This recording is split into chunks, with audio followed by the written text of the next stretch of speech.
After the absurd apocalypse of this nuclear war, all girls must marry and have 10 children before they turn 30.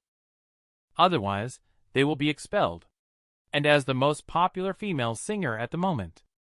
However, Lucy chose a refugee as the target to complete the mission. His name is Robert. At this moment, he is hunting under the acidic rain. The wind and rain of the night did not stop. What he was waiting for was a giant sparrow. After the nuclear mutation, sparrows became the size of eagles.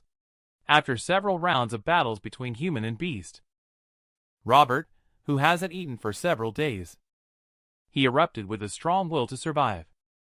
He twisted the neck of the giant sparrow with his bare hands. He thought that this sparrow could be exchanged for several days' food for him and his younger brother at the grocery store. Suddenly there was a bang in his mind. Robert suddenly knelt down on the ground, as if a huge bronze bell rang in his mind. He fell into a complete chaotic darkness. And this time was different from before. The black mist in his mind actually cleared. In the scene, a palace inside was revealed. Robert suddenly opened his eyes. Incredulously, he stood up to take stock of himself. He sobered up so quickly this time. He originally had a chance to take a good look at the appearance of the palace. But he understood better. Falling unconscious in this wilderness is no different from courting death. He must now hurry back to the small town outside Shelter Fortress number 113. As he got up, a figure behind him raised a bone blade and said, "Give me the prey." However, the man did not finish his sentence. He just saw a large cast iron pot coming closer and closer into his field of vision. It smacked hard against his face. The robbers did not expect Robert to act so decisively and with such force. At that moment, Robert did not care about these things. He picked up the iron pot and rushed back. Not long after, he heard the footsteps approaching again. He hastily turned around and found that Robert had turned back, asking him if he wanted this sparrow. Originally, Robert had no intention of coming back. However, he heard a voice in his mind coming from the palace saying, "Mission! It is to give the prey to others." Robert stuffed the sparrow into the other person's arms without saying a word. The unfamiliar and neutral voice sounded again. Mission accomplished. Awarded the basic skill chart. Learn the abilities of others. The robber held the large sparrow tightly in his arms. He was about to say some words of thanks. "You are truly a good person." He hadn't finished speaking when he watched helplessly as Robert snatched the sparrow back. Robert said, "Even if you want it, I won't give it to you." Then he turned and left. The robber watched as Robert's figure disappeared into the distance, running wildly. He shouted, "Who are all these unknown people? What are you guys up to?" Because of the incidents of robbery and sudden unconsciousness, Robert returned later than expected. He glanced at the sky as darkness was about to envelop everything. It's extremely dangerous to pass through small town with prey at this time. During the day, the people from the refuge fortress come out to maintain order, but at night, they retreat back to the fortress. Robert, who was originally quite relaxed, suddenly became vigilant upon entering small town. He even drew a bone blade from his waist. "Don't mess with him." A voice ended the murmurs. Someone seems to know about Robert's past. How much is a giant sparrow caught by Robert overnight worth? Inspected by the grocery store owner, Walter. The sparrow weighs 3 pounds and 6 liang. He says sparrow meat is 201 yuan per kilogram. Let's make it 700 for you. He continued saying Apocalypse's meat price is not cheap, not to mention that it is wild game. After some bargaining, Robert quoted a price of 1,200. Walter emptied his savings and was still $2 short. Looking at the cotton-padded coat hanging above, the winter of the apocalypse is particularly cold. Robert didn't think twice and was ready to buy one for his younger brother. He looked at the wound on his hand scratched by a sparrow. "One is 210, inquired about the price of the antibiotic. "One is 210, this medicine is 210 per pill. You need to take it for 3 days in a row." Robert looked at his wound and said, "Forget it, I won't buy it." Wounds usually don't get infected in winter. After leaving the grocery store, Robert lifted the door curtain of his own home. The warmth inside seemed to make his body feel less stiff. Ryan, who was sitting inside the hut doing homework, looked up and saw Robert coming back, which filled him with delight.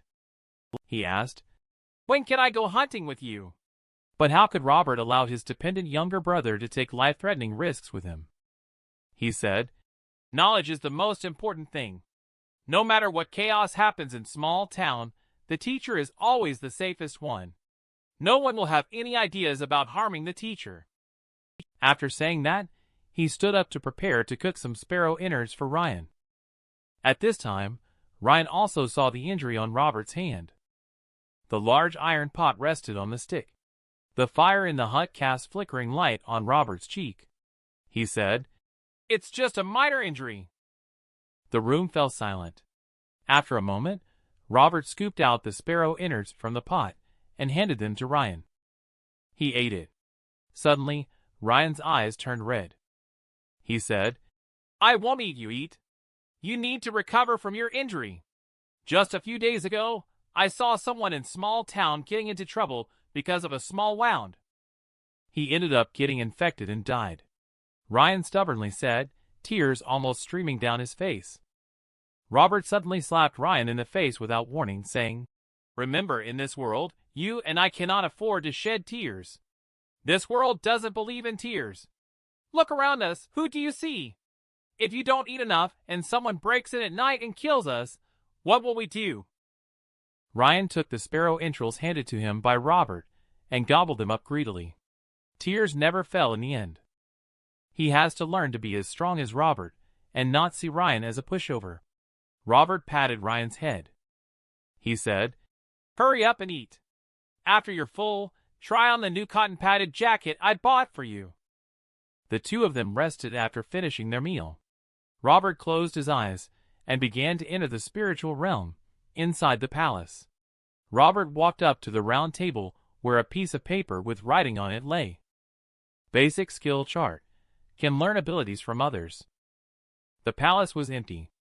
Other than a few tables and cabinets, there was an old typewriter that had long been replaced by a catastrophe. There was nothing else. In this absurd apocalypse, a lonely woman often missed the little man who was 8 years younger than her. Due to life constraints, the woman was told by Ryan that she was no longer pure. After Robert fell asleep, footsteps could be heard outside the shelter. Boots on the muddy road after the rain had a unique slippery feeling. The curtain at the door was lifted up a corner. However, before the person outside completely lifted up the curtain, something happened.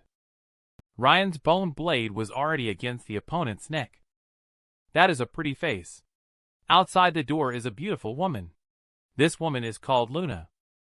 The woman just walked in, and when she saw Ryan putting away his bone blade, her expression seemed somewhat unnatural. She asked, "Where is Robert? I heard he got injured. A sparrow pecked his hand." He said, "But Luna, you don't have to care so much about my brother. You are 8 years older than him. Whenever Robert falls asleep, Ryan appears remarkably mature when facing others." Luna blushed slightly and retorted, "I treat you both as younger brothers." After the conversation, the two fell silent one after another. Luna didn't know why but always felt that Ryan didn't like her very much. She chose to leave first. After Luna left, Robert's voice suddenly sounded behind Ryan. He said, "Don't bully Luna in the future. She is also not easy." However, Ryan's response was, "Bro, she's not clean. I saw her smoking a few days ago. The cigarettes are only available from the Fortress factory. Maybe she got them from some wild man." Robert said calmly, "Who is clean? In this world, those who want to survive can never be really clean. Everyone is driven by the pressures of life. Just keep your distance. Don't tease her. In this small town, a single woman who is too pure cannot survive." Two brothers sat down successively. Maybe I also have some kind of ability now. Ryan, who was sitting at the door of the hut, picking at the door curtain and looking at the starry sky after the rain, was stunned for a moment. "He said he's not quite sure yet. He needs to give it a try. Robert recalled the scene when he first met Ryan. He said that as long as you make a wish, it can come true. Ryan's ability is fortune. However, there will be backlash after making a wish. Suddenly, a shooting star streaked across the sky. Ryan instinctively clasped his hands together to make a wish, but he was stopped by Robert. He said, "Don't make random wishes. It will lead to trouble." The slender Ryan gazed at the disappeared shooting star and absent-mindedly said, "Why did the shooting star fly so fast? What if everyone is not able to make a wish in time?" Robert thought for a moment and said, "It flies fast. Maybe it doesn't want to hear any of your wishes." In the morning, Robert followed Ryan to schoolhouse for class. There is only one teacher in schoolhouse named Zach, who teaches all the classes by himself. Many parents send their children to schoolhouse not to educate them, but to make it easier for them to find a spouse in the future. Especially for educated girls, they are usually able to marry into a good family. In this era, being able to read, write, and understand arithmetic up to 3 digits is already considered quite good. However, people as eager to learn as Robert are still relatively rare. After class, Zach let the eavesdropper Robert stand at the door to listen to the lesson, then snuck into the backyard of schoolhouse during lunchtime. Zach was eating stir-fried cabbage. Robert proactively handed the cigarette to Zach with a big smile. He said, "Thank you, sir, for letting me stand at the door to listen to the lecture." In Robert's view, when someone expresses kindness, one should reciprocate. Zach lit a cigarette and blew out smoke. Robert, who was eager to learn, took this opportunity to ask a question. He said that before the catastrophe, humans had a lot of technology. Why has it all disappeared now? Zach looked at Robert for a moment. He said, "It's over." After the catastrophe, just surviving was considered good enough for humanity. Who would have the time and energy to study? Zach glanced towards the fortress as he continued. "Although some information has been preserved, it is only in the hands of a few." He stubbed out the remaining half of the cigarette in his hand. He wanted to save half of it for later, but would it be a bit embarrassing to do so in front of Robert? Zach stood up to go change his clothes, indicating that they smelled of smoke. Robert suddenly looked a bit displeased. He said, "So it's fine for me to smell it then? Sir, you didn't ask me to stay away earlier either." Zach didn't seem very happy to hear that. At this moment, the palace in Robert's mind spoke again. The voice said, "A mission.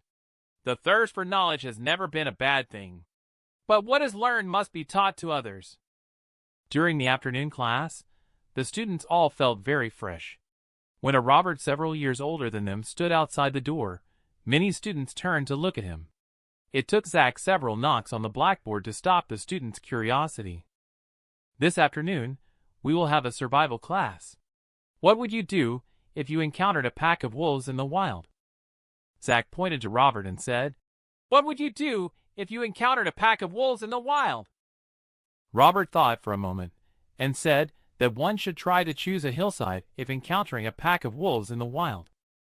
The location is surrounded by trees on all sides because choosing a cemetery with good feng shui is preferable in this way. When Zach had no response to Robert's answer. But little did he know that Robert himself was now puzzled. Isn't this about sharing the knowledge he knows with everyone? Why hasn't the task been completed yet? He hesitated for a moment and said, "Sir, you probably have never seen the wild wolves outside." He continued, "Don't even mention encountering a pack of wolves.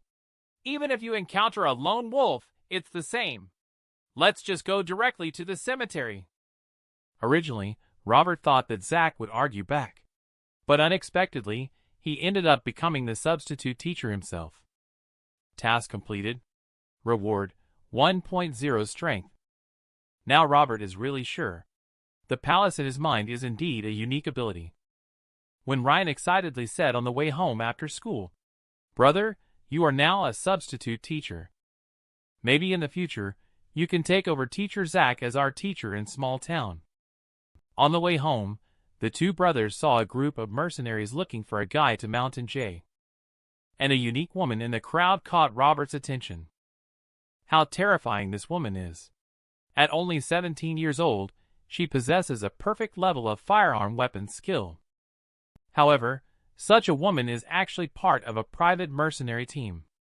Her name is Julia, and when Robert passed by her, the feeling he brought, it's like encountering a wild beast in the wilderness. The two brothers witnessed the troops going to find Walter. Maybe Walter will recommend Robert to be the guide. The danger of mutant is understood by Robert. It might be a case of being able to enter, but not being able to come out.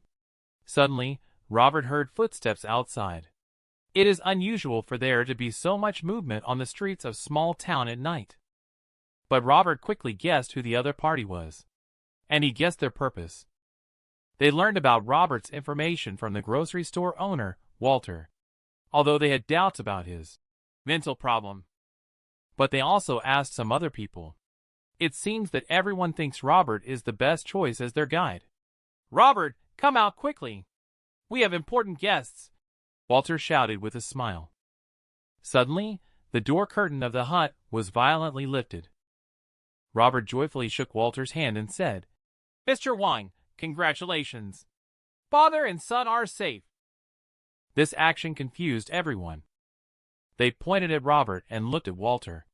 Even though they were sick, Walter still insisted that he was fine. "Father and son are safe" means the same as "mother and son are safe." As soon as the words fell, they turned and left. Originally, they had some expectations for the legendary Robert, but unexpectedly encountered a mentally ill person. Robert stood at the doorstep of the hut, watching them go away. Walter was still apologizing profusely beside him, saying, "Please listen to my explanation." The group of people were too lazy to listen to Walter's explanation. They said, "Walter, I give you until dawn to find a suitable candidate for us. Don't make trouble for us." Robert stood happily at the door of the shack, looking like he had nothing to do, watching the excitement. However, at this moment, Julia actually turned around and glanced at Robert. Robert suddenly had a feeling as if he had been seen through. Random learning target skill. A random draw of the opponent's firearm weapon skill. Do you want to learn? Palace prompt sound constantly. You have learned advanced firearm weapons mastery. Robert has some doubts in his heart. How did basic skill chart learn to advanced skill? Originally, basic skill chart can learn any skill of advanced and below. Advanced skill chart has a chance to learn the target's natural ability. At this moment, Robert remembered Julia. He suddenly asked, saying, "What is Julia's firearm weapons skill level?" The perfect two words deeply reflected in Robert's mind. Such a person would be in a mercenary team. The things behind it must be complicated. He said, "Bro, why are you always staring at someone's back?" Ryan grabbed the cloak and asked. The curtain of the neighboring hut was lifted up. A female voice asked, "Whose back are you looking at, and where?" At this moment, Ryan and Robert were both stunned. The person who came out of the neighboring hut was actually Luna. In this absurd apocalypse, Luna was being forced into transactions. She even went as far as to offer her own brick house and hut in exchange. She approached the other party as a neighbor, just after Luna appeared next door to Robert. Ryan whispered in Robert's ear, "Bro, you're still a virgin, right? If you don't understand anything, feel free to ask." This question left Robert dumbfounded. The embarrassed duo said hi to Luna and then left. The two people in the room saw the potatoes and antibiotics under the table. Remembering being injured by a wolf pack last year, it was also in this place that there was a pill that saved my life. It now seems that these medicines were left here by Luna. At that moment, a rough voice was heard from outside the shack. The voice said, "Luna, so you've moved here. I brought you some cigarettes." Robert and Ryan glanced at each other. Both of them frowned. Luna said, "I'm not doing that deal anymore." The man seemed to hear something funny. He said, "If you don't do that kind of thing, what will you eat and drink? Who will give you cigarettes to smoke in the future?" Robert stood up. He untied his bone blade from his calf. Just at this moment, a voice from the palace in Robert's mind came through. Mission, help. When Robert's slender and muscular figure rushed towards the man like a cheetah. The man quickly drew his own knife from his waist and slashed towards him. However, the next moment, his mocking expression suddenly stopped. The bone blade collided with the iron weapon, shattering into two pieces. Robert grabbed the man's wrist, while his other fist struck towards the opponent like a hammer. Robert looked at Luna, questioning who he was. She said he was a foreman from the coal mine over there. The person who was stabbed to death in small town last night was led by him. Because he heard that person had a habit of saving money. Coincidentally, he owed money to the casino. So he became malicious. Luna repeated the boasting words of the man from yesterday. Just as Robert was preparing to take action, Palace's voice rang out again. Mission! Give the enemy a way out! As soon as Palace finished speaking, Robert squatted down, picking up the iron tool and stabbed it into the man's abdomen. He said, You probably have about 3 minutes now. If you go to the clinic in small town for stitching up in time, there may still be hope to survive, Robert said calmly. The man, upon hearing this, disregarded the pain. Without saying a word, he immediately got up and ran towards the clinic. Mission completed, rewarding basic level skill chart. Due to your lack of weaponry, a side quest has been activated. Robert paused for a moment, not sure how Palace is determined. He turned to look at Luna. Luna looked a bit fragile in the night, and he said, Can you quit smoking? Luna nodded vigorously. Robert was pulling his hair at this moment. He said, Although I am very handsome, we are not possible. Luna's expression instantly became stunned. She said, I only see you as a younger brother. Now it's Robert's turn to be stunned. Awkwardly, they headed towards their own hut with Ryan. Luna burst into laughter when she saw Ryan like this, as if all those bad feelings had vanished into thin air. Robert, on the other hand, closed his eyes and carefully examined the palace internally. He said, This side quest is quite interesting. Be careful to look at it. This is the all-purpose wound medicine given by the palace. It can instantly heal external injuries caused by swords, spears, and other weapons. When taken orally, it can make a man stronger as he ages. Just now, Robert received a side quest from the palace. The task is to receive heartfelt thanks 100 times. Each thank you will earn a thank you coin. Each use can obtain this medicine from the palace vending machine. When he got the all-purpose wound medicine for the first time, he applied it directly to his arm. The effect was surprisingly good. In Robert's eyes, the value of this bottle of medicine, roughly speaking, is $1 billion. In order to obtain more thank you coins to exchange for the all-purpose wound medicine, Robert even deliberately opened a surgical outpatient clinic. However, due to his background, nobody is willing to seek treatment from him. He can only reluctantly bring in people himself. After being coated with all-purpose wound medicine by Robert, he was dubbed Ironhead. Out of curiosity about the ingredients of all-purpose wound medicine, he tasted some with his tongue. As a result, he kept his wife busy all night. Of course, all this information was obtained from Walter's mouth. He knew that Robert had such a magical medicine. Walter did too. He came directly to ask for the medicine. Robert sold a bottle for 600 yuan, and also received 1 thank you coin as a bonus. With a good reputation, Robert's clinic also successfully opened for business. Just as the clinic opened, 3 people covered in injuries happened to walk past the entrance. At that moment, the notification from the palace sounded, instructing him to treat the 3 patients. Although it is said to be help, Robert used force directly, binding the 3 people and bringing them back. Luna came out and saw the situation, thinking that these people were fighting. It turns out they were injured because the boiler factory exploded. Robert, who knows the reason, is ready to have Luna stitch up their wounds. Although all-purpose wound medicine has miraculous effects, we cannot let everyone think that this medicine works too well.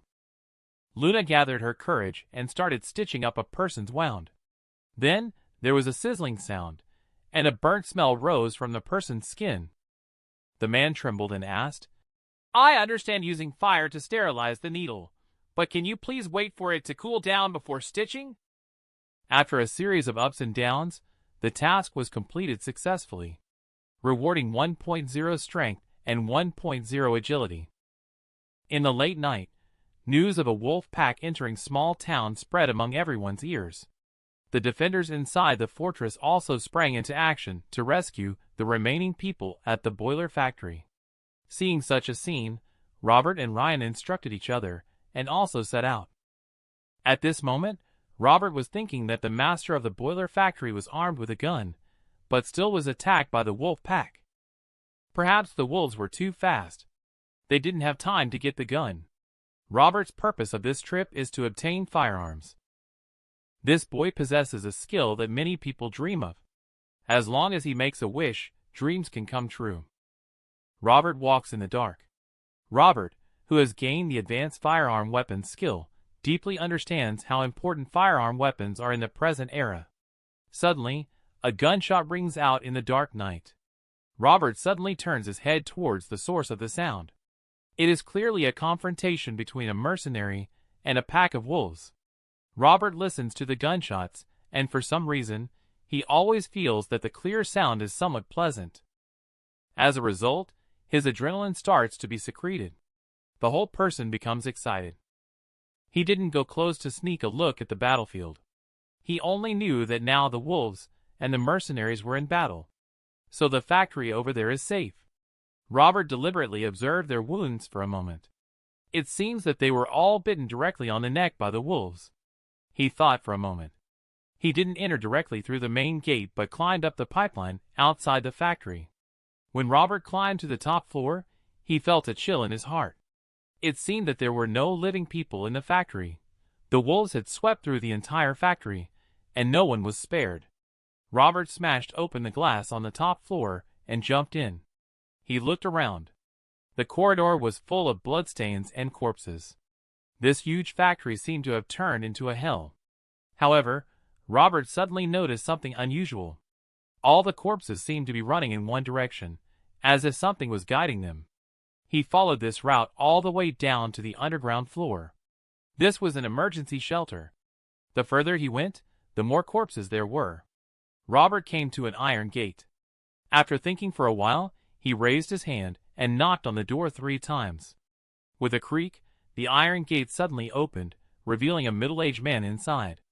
Robert bent over and was about to rush over, but when the middle-aged man saw that the visitor was not a mercenary, his first reaction was to raise his own handgun. Both recognized each other. The middle-aged man was Master Dylan, the master of the factory. Robert analyzed that he must have been the first to escape here, closed the gate to keep others out, and was now threatening himself with a gun. Dylan smirked. The handgun gave him great courage. He was fearless now. Dylan asked, "How do you know all this?" Robert replied, "I know one more thing." Robert slowly said, "Your gun doesn't have the safety on. And you won't have time to even turn it on after he deals with Dylan." Robert used the bone blade on Dylan's chest, creating wounds mimicking the marks of wolf claws. When Robert left, there was no one left alive in the entire factory. Upon arriving at the shack, Robert hid the gun under the iron pot. Before he could talk to Ryan for a few sentences, a group of mercenaries arrived outside. It is said that they are here to look for the lost gun. While several people entered the house to search, Ryan clasped his hands together and began to make a wish. A large group of people in such a small hut. He still couldn't find a pistol after these people left. Ryan took a deep breath. He then fell to the ground and couldn't get up. After Ryan made a wish, what followed was a backlash. Watching Luna's thoughtful and caring demeanor, Robert gently said, "You can rest assured. I will definitely ensure that you all have a good life ahead." What they got instead was the disdain of the two of them. The next morning, Walter came early in the morning to report good news. Because Robert's all-purpose wound medicine cured Leon's golden cudgel. He happened to encounter the doctor from the clinic running away. Robert runs this surgical outpatient department. Now he has suddenly become a qualified doctor. In the morning, Robert and Luna packed up casually and went to the clinic. Who would want to live in a shanty when they could live in a clean and bright brick house? It was just the moment when Robert and a few others walked into the clinic. The whole person is not well. A banner hung right in the middle of the clinic wall. Skilled hands bring back to life Leon. Just as Robert was lost in thought, the palace alert tone sounded. Outstanding task. Whether to continue treating 10 patients. He has just taken on the task. Someone came to the door for medical treatment. Robert said with a sly smile. What injuries do you have? Let me tell you. You're in the right place coming to us. They said. That's great. We're not injured. It's just that my wife is 4 months pregnant. She suddenly felt some pain in her stomach this morning. We're afraid of any accidents, so we came to have a checkup. Robert was speechless on the spot. He pondered for a moment, then asked, saying, To protect the big one or the small one? This sentence left the couple speechless for a while. He then expressed that he did not know how to examine gynecological issues and sincerely asked the couple to seek help from someone else. The couple looked at each other in surprise. They did not expect Robert to say such a thing.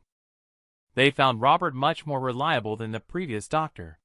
They expressed their gratitude and then left. He unexpectedly received 2 expressions of gratitude. And then the clinic started to become busy.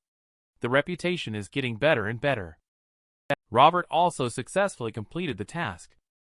Receiving thank you coin also triggers subsequent tasks. He asked Palace what my current strength and agility attributes are. Palace said strength 5.5, agility 4.1. Robert didn't speak. At this point, it seems that his own attributes are relatively balanced. Ryan suddenly asked, Brother, why don't you just treat all those patients? That's money. Robert gave him a look and said, No, we won't treat. We can't be like the previous doctor. A person must have principles. But if we're in trouble, there may not necessarily be someone to help. Ryan lowered his head and whispered softly. Robert looked directly at Ryan, knowing that Ryan was still young. In a solemn tone during this formative phase, Robert said, Ryan, remember this. Don't let the sorrow of the times become your own sorrow. The man opened his mouth and blew out a bubble of saliva. Little did he know what would happen next. The bubble burst and unleashed a shockwave. Directly lift Ryan off the ground. This is one of the forms of super ability. His name is Zion. He awakened a super ability and came to see Robert for treatment. Night falls. Robert is thinking that supernatural entities are starting to appear slowly. The world is becoming more and more dangerous.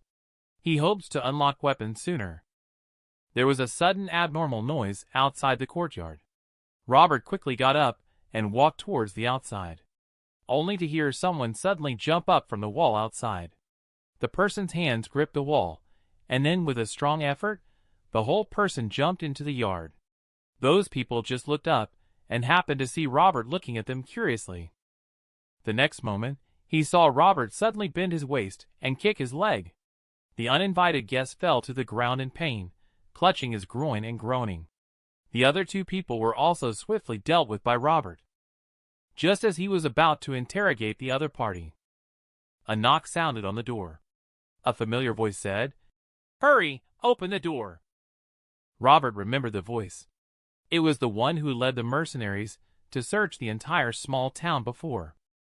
Just as he was about to kick down the door, the clinic's door opened. Immediately after, all the soldiers outside the door became confused. They saw Robert wrapped in a large brocade flag. On the flag, it was written, Magical hands bringing back to life, Leon. As a result, the man bypassed him and walked straight inside. He shouted, Search! When the officer saw the soldier still rolling on the ground in the yard, his face darkened. He said, A bunch of trash. He then turned to Robert and said, I'm Connor. if you want to find Leon to vent your anger, you can mention my name," he said. "That's not possible," Robert chuckled and said. "You didn't do anything wrong either." Connor carefully inspected the soldiers under Robert's command and searched for a few minutes before coming back to report. No discoveries were made. Without saying a word, Connor led the team away. As he left, he turned around and gave Robert a sly smile. He said, "You would have been better off born within the fortress. Come serve as a soldier under me. You'd be stronger than this bunch of useless people under my command." When Robert learned the name of this officer was Connor, he was quite shocked in his heart. He was very worried that this guy would keep biting on him and not let go. When the sky was bright, Robert and the others were awakened by a voice. "Look everyone, the previous mercenary has returned." He opened the door and went out to take a look. He was still thinking, how did he come back so quickly? Looking at these people. When they left, each of them was clean and tidy. Now they are more and more disheveled, one after another. Robert calculated the time, about a week. The other party probably hasn't reached the foot of Mountain J yet. Let's take a look at the girl with baseball cap following the off-road vehicle. From this point of view alone, this girl with baseball cap is much stronger than those accompanying mercenaries. He asked, "Do you know which are the most vulnerable parts of the human body? There are almost 20 cartilages around the entire neck near the trachea. No matter which one you shatter, it can instantly render the opponent unable to fight back." This is Robert acting as a substitute teacher, teaching children the most important lesson, how to confront others. Zach previously taught about how to face the natural environment. And the reason he wants to teach this course is, it's because he witnessed firsthand how ordinary people were killed during the apocalypse. After Zion's superpowers awakened, he went around boasting to his friends and acquaintances. Because of his friend's betrayal, this also led to Zion being captured by the people inside the fortress. He was taken to be experimented on. And Zion's father also betrayed them due to dissatisfaction with these people. He took an axe and argued with several people. The result he got was, Zion's father died with several people. His mother couldn't bear the pressure and chose to end her own life. Robert witnessed all this with his own eyes. He was angry and frustrated by the injustice of the world. But all he could do was to empower more people to protect themselves. That's it. Robert chose to teach children how to confront others, so that the class would not be delayed this time. He quickly finished teaching the knowledge and then dismissed the class, which also resulted in him receiving a wave of thanks smoothly. At this moment, Robert saw Walter running into the schoolhouse through the classroom door. He said, "You should pack up your things now. Someone just brought me a letter from Leon. It says that Leon agrees to have you as their guide." Robert froze. He realized that this team must have a more covert and significant purpose. Otherwise, how could the other party persuade Leon to release the person? Anyway, Robert may really have to go on this trip. He turned and headed towards the schoolhouse backyard. Walter asked anxiously, "Where are you going?" He said, "I'm going to talk to schoolhouse teacher Zach about something. Have Ryan and Luna stay at schoolhouse at least until I come back," Robert firmly said. Only in this way, Robert can have no worries. Inside the clinic, Luna and Ryan are helping to tidy up. Before leaving, he stuffed his money into Luna's pocket. He knew that the money couldn't be left with Ryan in case Luna had any ideas about it. She could just take the money and leave, but she wouldn't have any malicious intent towards Ryan. Luna smiled kindly and said, "I understand what you mean. You can go with peace of mind. Come back safely." Bang, bang, bang. 3 knocks on the door. The door opened. Robert looked up. He suddenly saw a well-dressed girl standing at the door. She said, "You should know everything by now. Come with us." But just then, Robert suddenly heard Palace in his mind saying, "Mission, refuse to accompany to Mountain J." Robert began to pretend he had an intellectual disability and said, "Dad's dad is called Grandpa." Robert is pretending to be crazy and naive in order to refuse to go to Mountain J. At this time, a mercenary officer walked over. He looked at Robert and chuckled, saying, "Stop pretending. We've dealt with each other before." Robert looked up and saw that the newcomer was indeed Connor. Now he couldn't pretend anymore, with this guy around. He probably had to go even if he didn't want to. Looking at these people, Robert directly turned his face away. He said, "I'm not going." Palace said, "Mission accomplished. Reward, basic skill chart, which allows you to learn the abilities of others." Robert's eyes light up. He thought, "So the mission is completed just like that." Indeed, Palace's criteria for judging whether the task is completed or not is not based on established facts, but simply on Robert's attitude. Connor, seeing Robert refuse, was just about to get angry. "I'll go," Robert said seriously, leaving Connor looking puzzled. Walking up to Lucy, he said, "I want a reward of 30,000 yuan. And Connor can't come along with him." Robert understood in his heart. Connor has checked himself twice. It's uncertain what trouble he might cause if he comes along. At this moment, Lucy turned around and glanced at the girl with baseball cap, who subtly nodded. Lucy said she agreed. "Connor, you can go back." Just now, Lucy cast a subtle glance at the girl with baseball cap. It caught Robert's eye. He said, "We are all teammates now. I still don't know everyone's names yet." "This is Field Officer Second Lieutenant Cooper," she said coldly. "My name is Julia." Robert sat in the cab, the sound of the engine roaring in his ears. At this moment of departure, Robert felt a little reluctant in his heart. No matter how dirty or broken this place is, it has been his home for all these years. The road to Mountain J is not easy to travel, mostly dirt roads. Sometimes Robert sits inside the car's bucket. I also saw concrete roads occasionally appearing on the ground.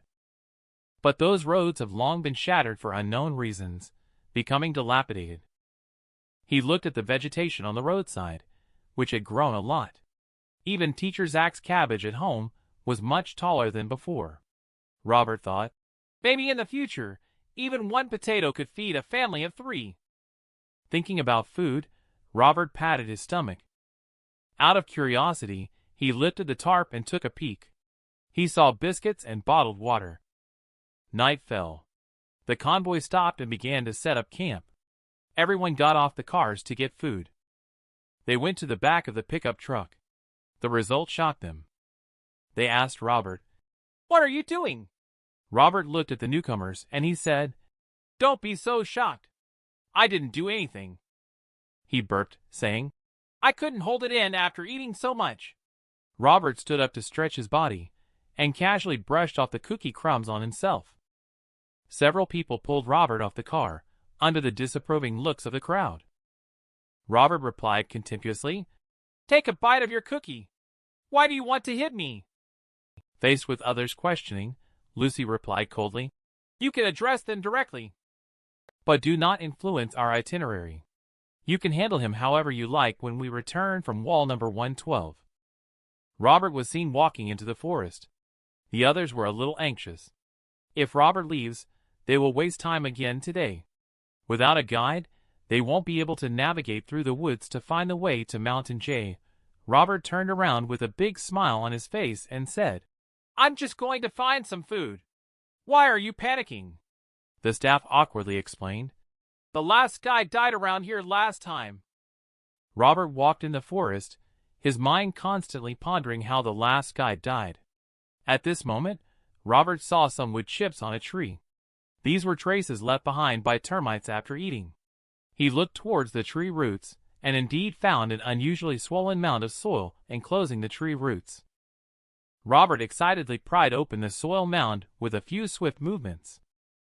The brown termites inside were crawling rapidly. He was planning to use the termite queen and nest as bait to fish. The termite queen and nest drifted slowly downstream along the river. Robert slowly followed along the riverbank.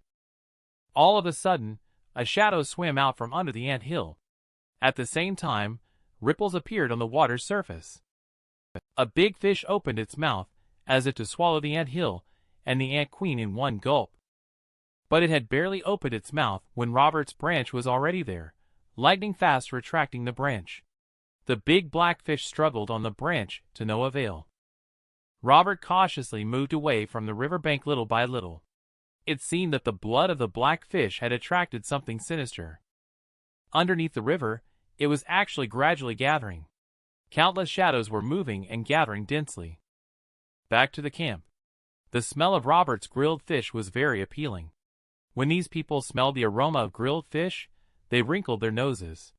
Suddenly, Robert heard Pallas saying in his mind, "Good things should be shared with others."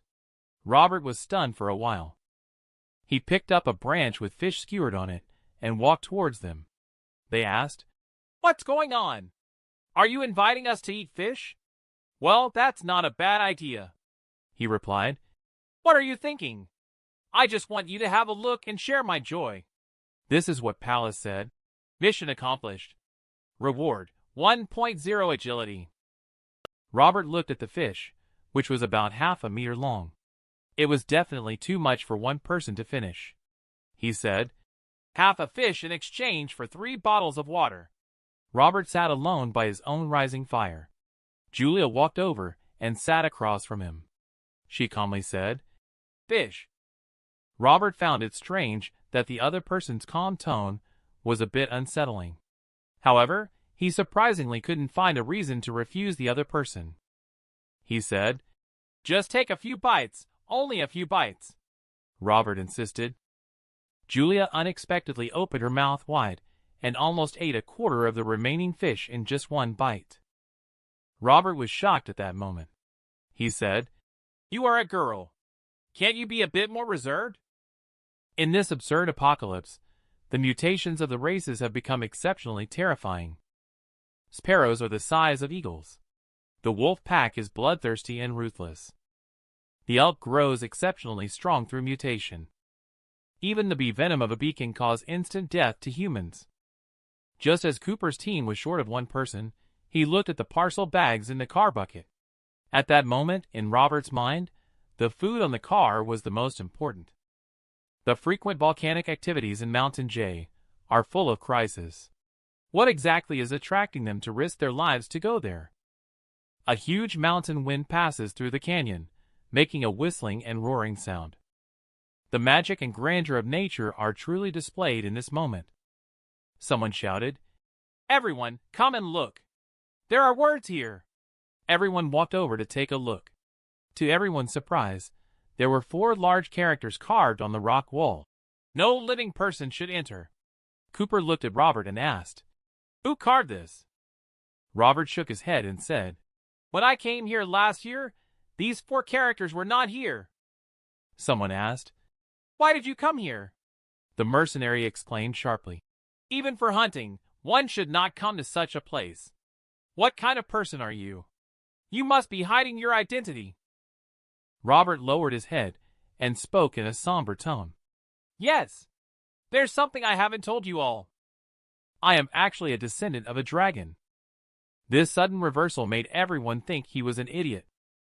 Cooper pointed the gun at Robert and said, "Explain yourself. Why did you come here?" Robert thought for a moment and said that the position of the word was too high for him to reach, given his height.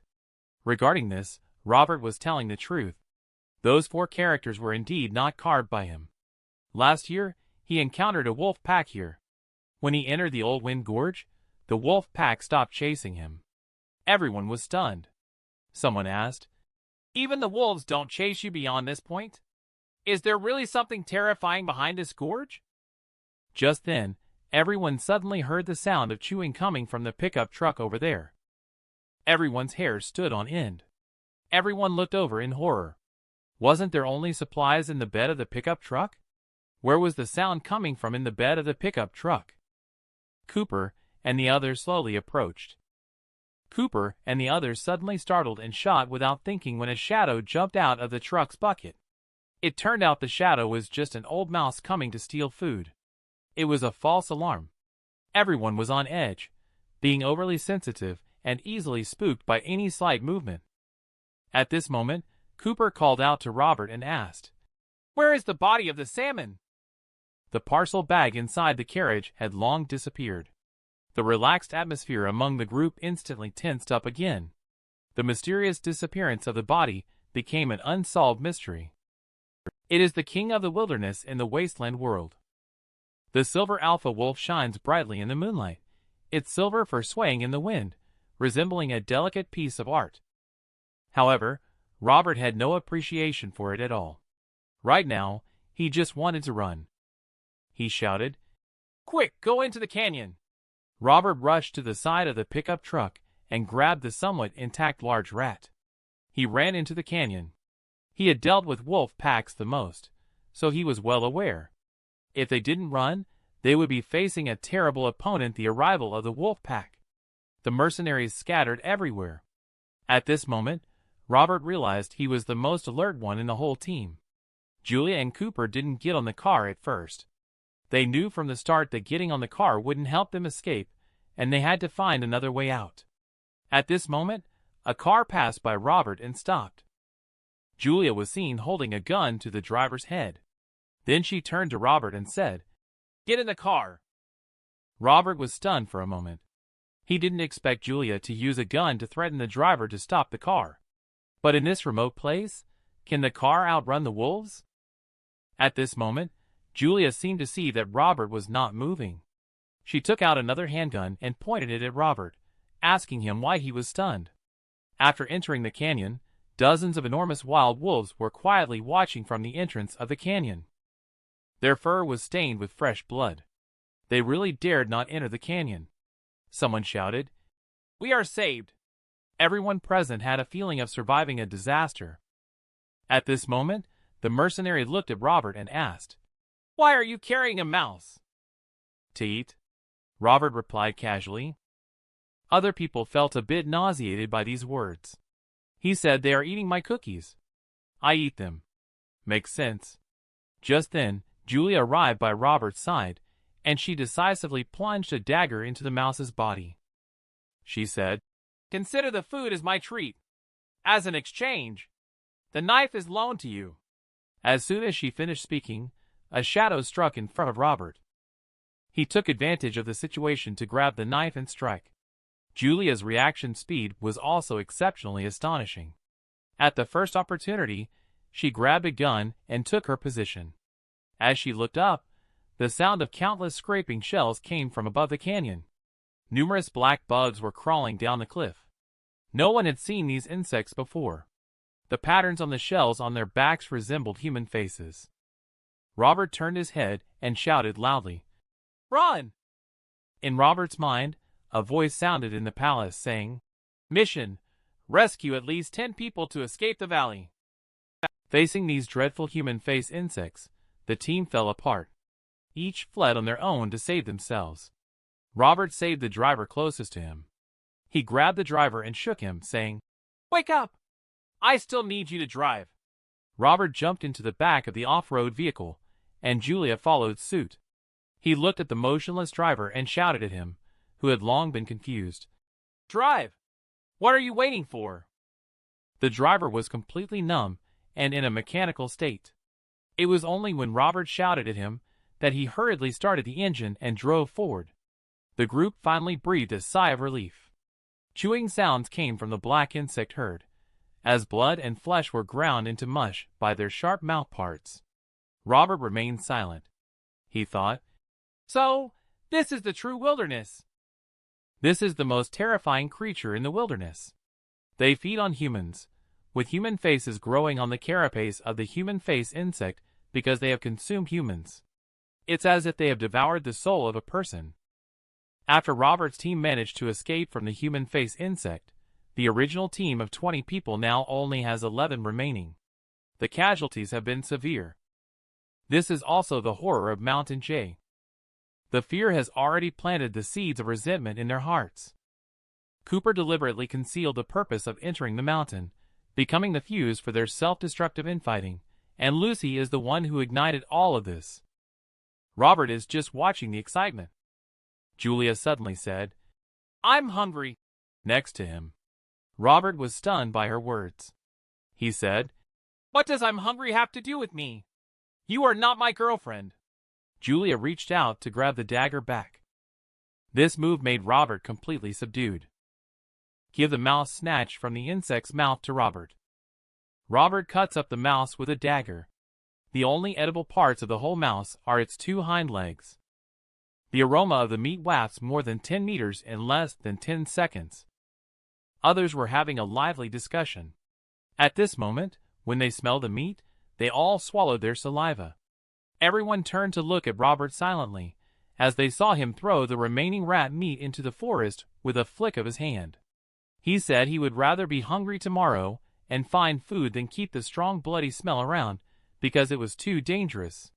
Looking at Julia's seasoning on the side, he suddenly realized that the skill chart he had been using before was useless.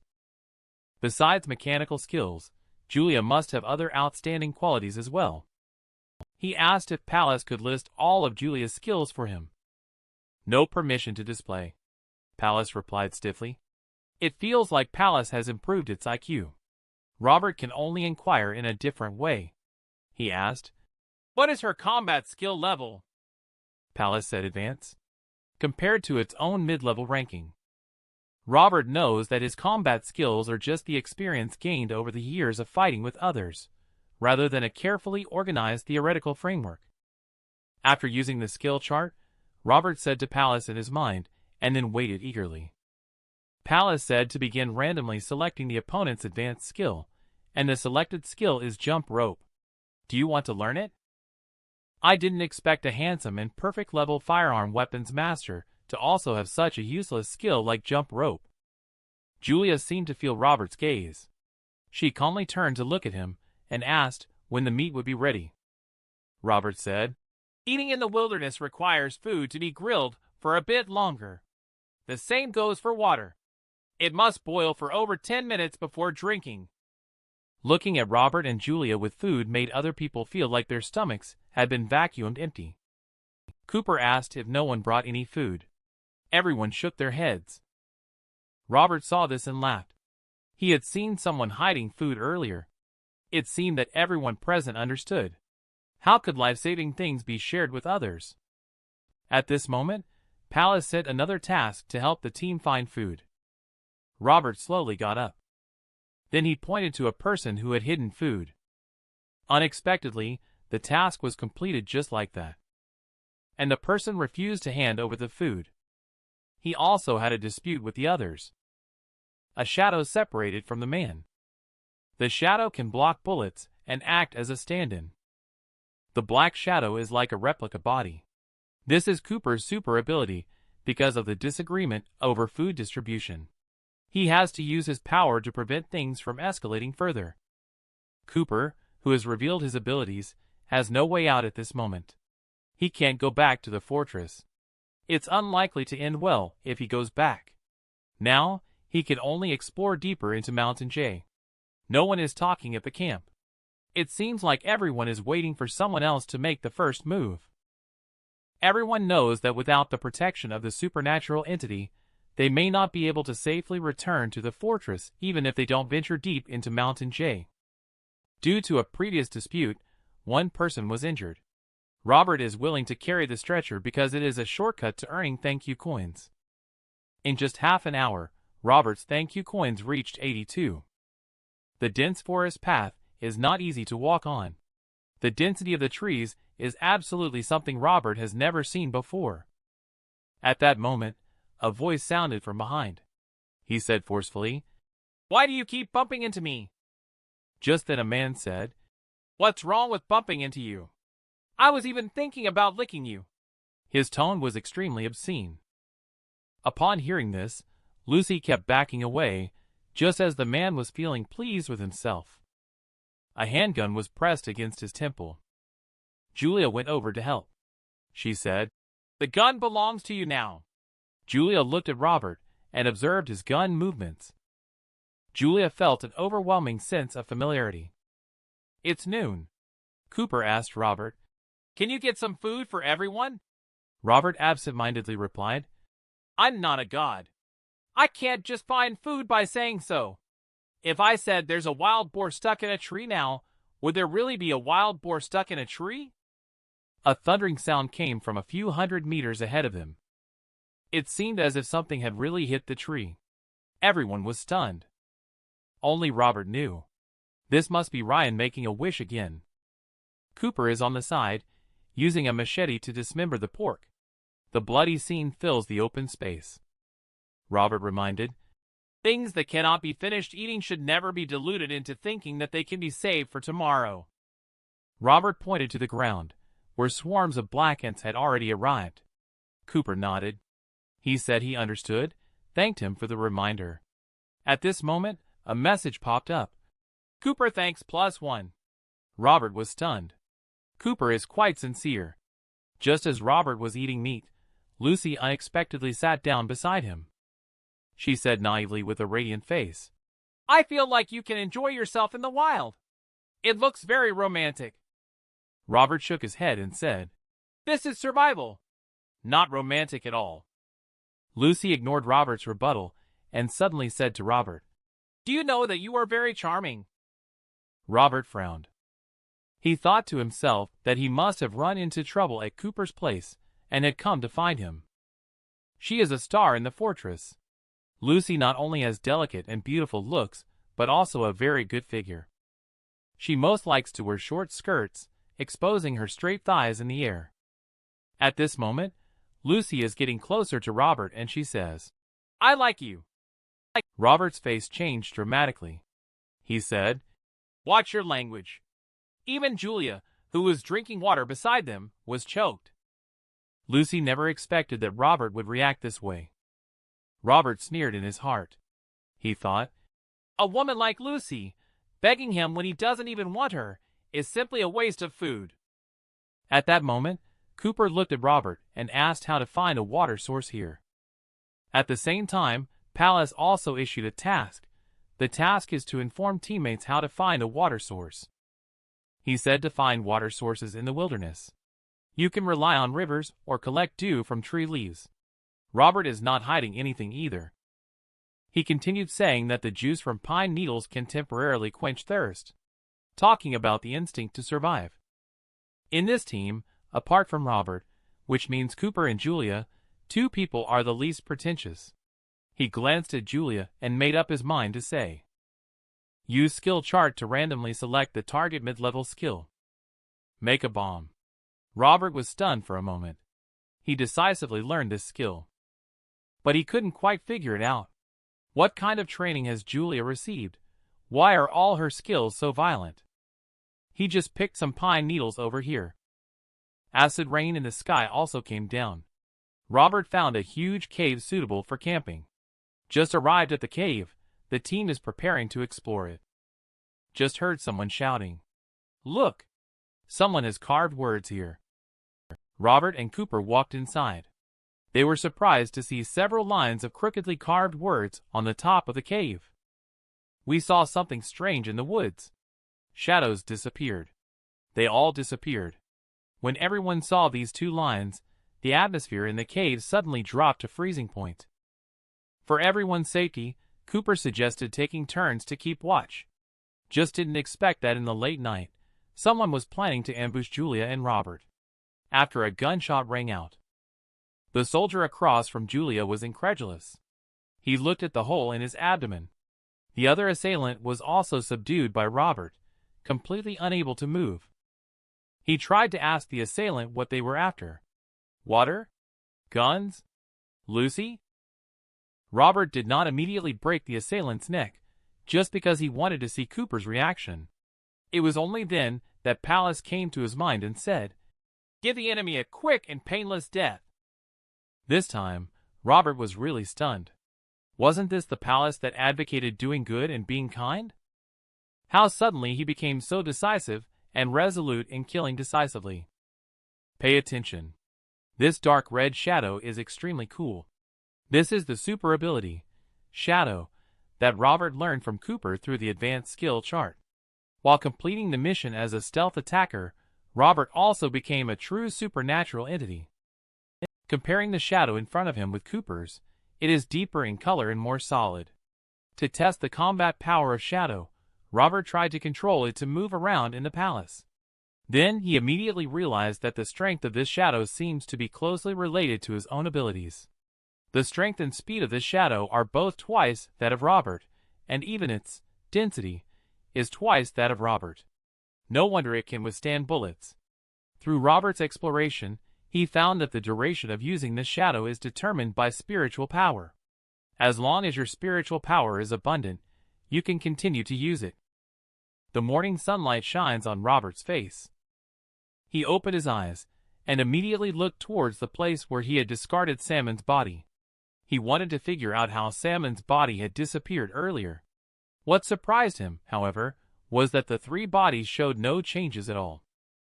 Cooper had already stood up and was outside the cave. He was gazing at the forest in front of him, lost in thought. For them, they must find the next camping spot before dark. At this moment, a faint voice behind them said, "Excuse me, can anyone help me with a lift, please?" Robert came to the front of this person. His hand reached for the bandages on his body. He said, "Okay, your injury is healed." He looked at his waist. His wound didn't hurt at all. Robert received another thank you coin. Cooper saw this scene. He curiously asked Robert, "Do you still have that medicine?" He said, "No more." After speaking, Robert turned and walked away. He said, "I'll pay. The price is doubled." Upon hearing this, Robert's true nature emerged. He said, "Then there's still some left." Just then, Robert suddenly thought of a question. He asked, "Aren't you out of money?" Cooper replied, "There's some on the 3 guys you killed. I took it out." Robert suddenly felt heartbroken and couldn't breathe. It was because of his lack of experience. He had actually forgotten to search the bodies. How could he make such a rookie mistake? Robert said sorrowfully and angrily, "This is not your money. It clearly belongs to me. At the very least, you should give me half." Cooper thought for a moment and said, "It's useless for me to ask for money here. If you give me the kind of all-purpose wound medicine, I will give you the more than $8,000 on me." However, just as Robert took the more than $8,000, Palace's voice came to mind. Detected that the host is carrying enough money for $20,000. Can purchase basic storage. Robert is very clear about the importance of storage space in the wilderness. He grits his teeth and tells Palace in his mind to purchase. At that moment, an extra door appears in Palace. The door opens slowly, and behind the door, Robert sees a wall. In the middle of the wall, there is a 1 cubic meter sized compartment. Looking at this small compartment, Robert curses.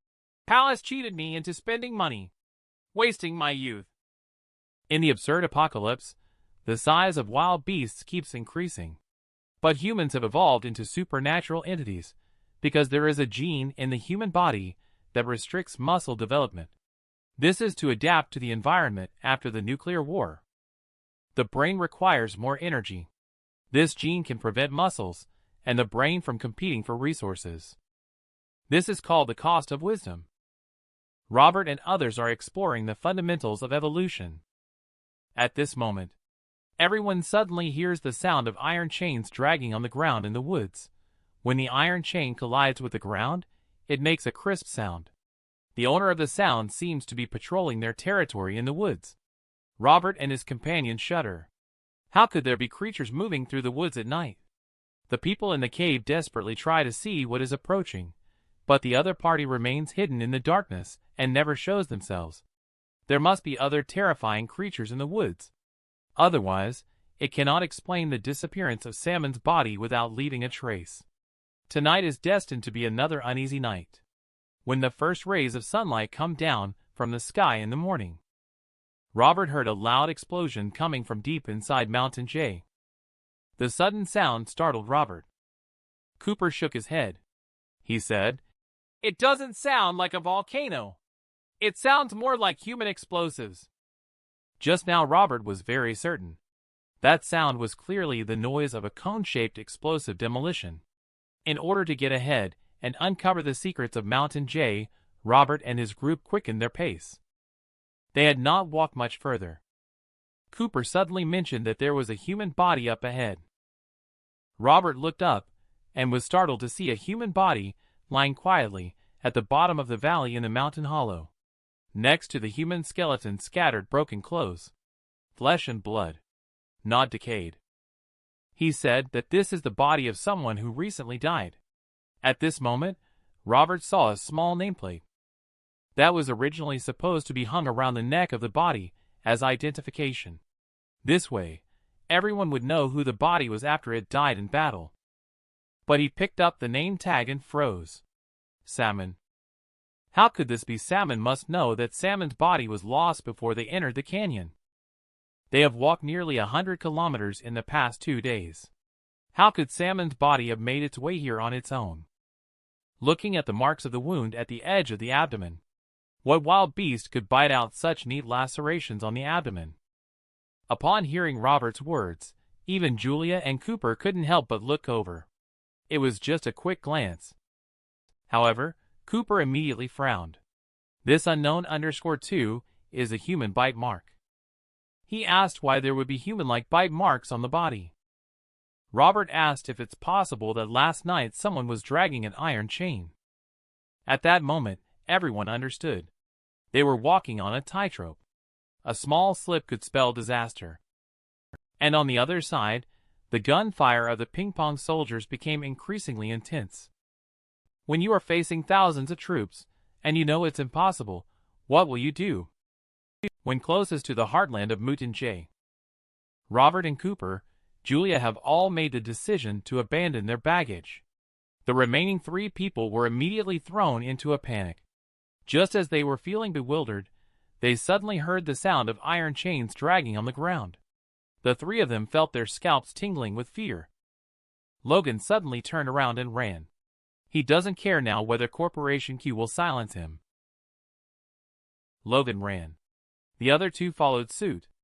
As a result, Logan suddenly realized that he was actually not running faster than Wyatt and Lucy. Just as Wyatt overtook him, Logan stuck out his foot and tripped him for a moment.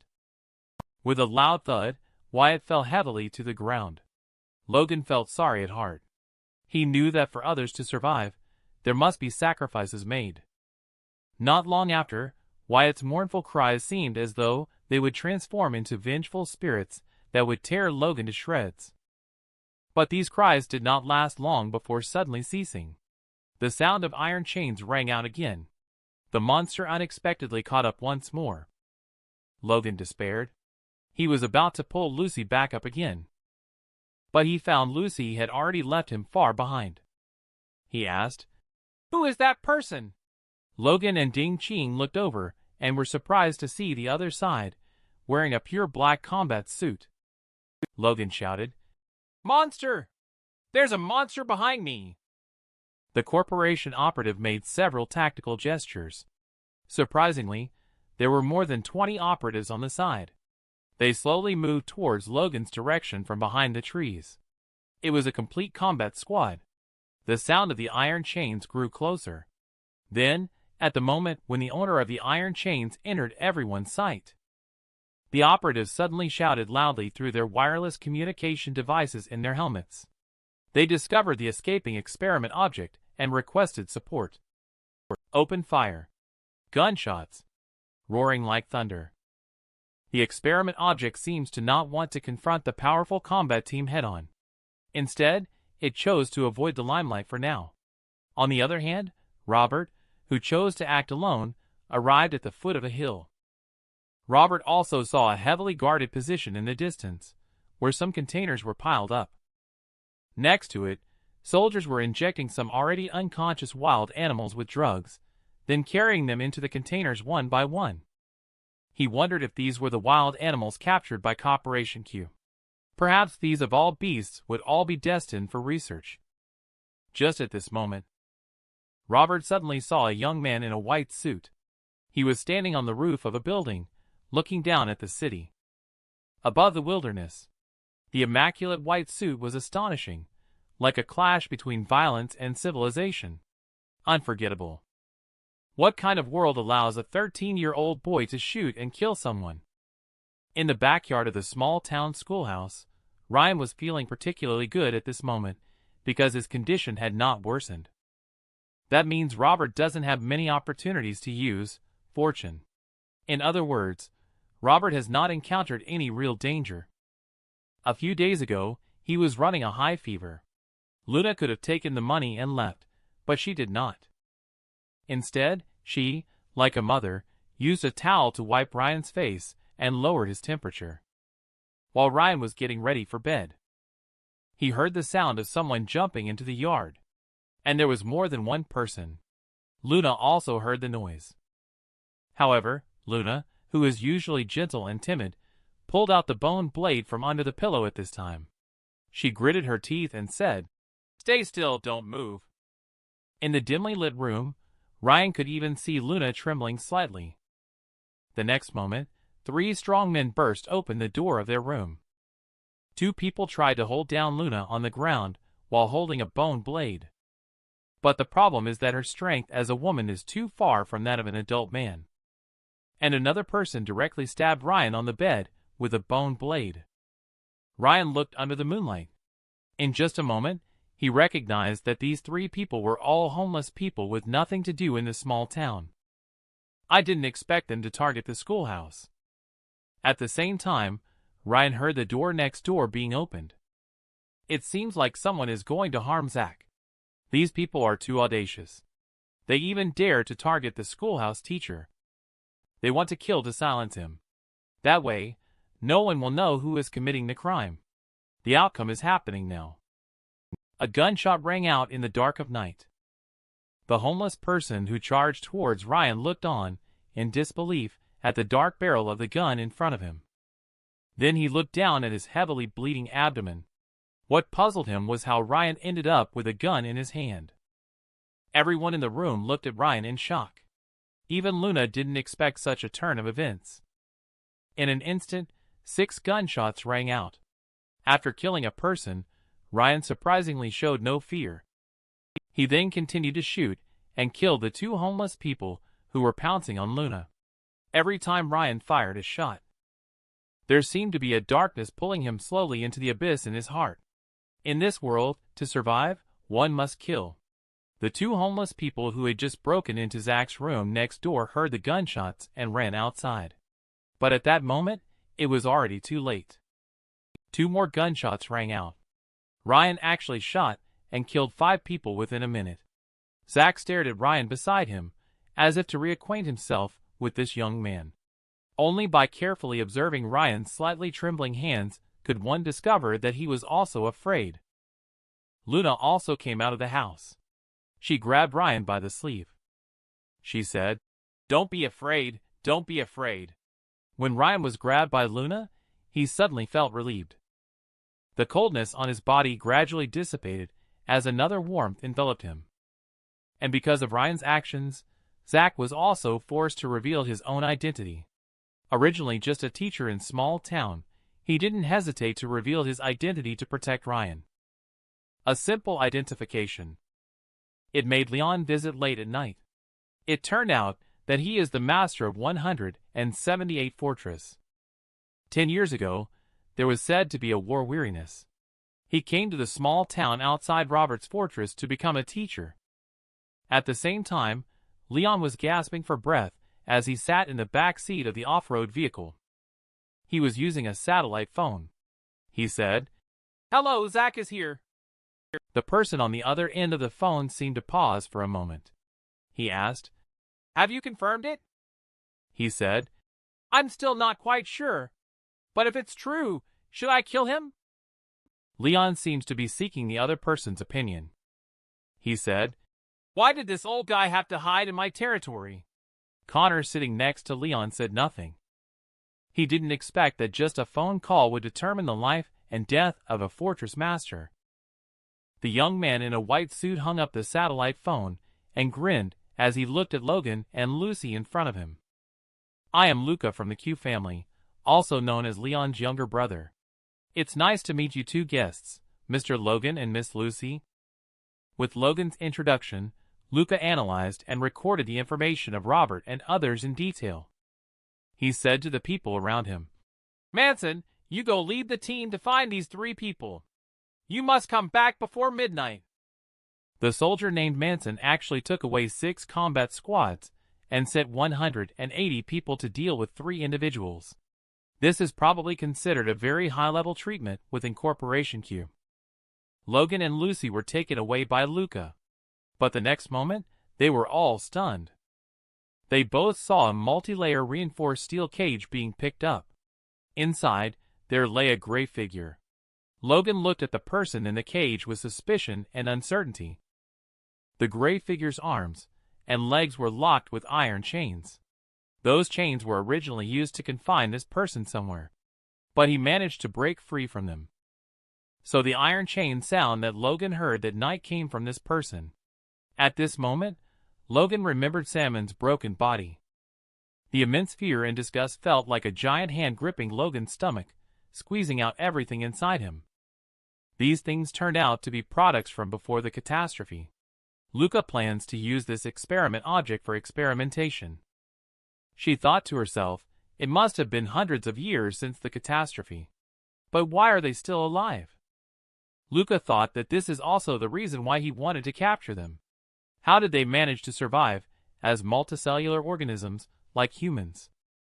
It is all based on cell division for growth and reproduction. In theory, cell division should be unlimited. But strangely, all human body cells stop dividing after an average of 50 times. Then they march towards irreversible decline. This is the origin of human aging and death. Pay attention. This is the most terrifying presence in the apocalypse era. Just catching it alive. Luca mobilized 5 combat squads, resulting in 3 deaths and 13 injuries. Its teeth have evolved. Pupils are narrow. It is accustomed to crawling, no longer belonging to the human category. The spotlight shines on its face. The experiment object seemed to be very afraid of the light. Subconsciously, it brought its arms up to shield its eyes. It is clearly afraid of light. Why is it active during the day today? Has it evolved again? Or there might be something special that is attracting it, causing it to come out and be active even in the light. Luca really wants to find Robert and the 2 of them now. The reason why experiment object suddenly came out during the day. Is it because of the attraction of one of these 3 people? And at this moment, Robert is moving gold bricks in the mall. At this time, the advantage of having storage space is demonstrated. He asked how much gold can fit in a cubic space. Most of the gold in the mall is jewelry. Robert, in order to save space, decisively crumpled the gold and gold necklace into a ball and stuffed it into the palace. With great strength, one can do as one pleases. Suddenly, Robert heard the sound of orderly footsteps outside the mall. He furrowed his brow. He said, "It's people from Corporation Q." At this moment, Manson, leading his combat team, suddenly stopped after turning a corner. He turned around and said to the people behind him, "The arrangement of items in that building is different from what I remember. Someone has been here. Maybe they are still inside." The next moment, the combat team of Corporation Q swiftly entered the mall like a black poisonous snake. He said, "The target is escaping to the 2nd floor." He wondered if Robert was a fool. Why would he run towards a dead end? Manson understood. The opponent he encountered is not simple. The other party has a strong survival instinct and very clear rationality. Manson suddenly remembered the building next to this one. It seems that there is another building adjacent, slightly lower by more than 10 meters. Robert may be able to escape by jumping off the building. Just as he rushed out of the building he was in, about 10 steps away.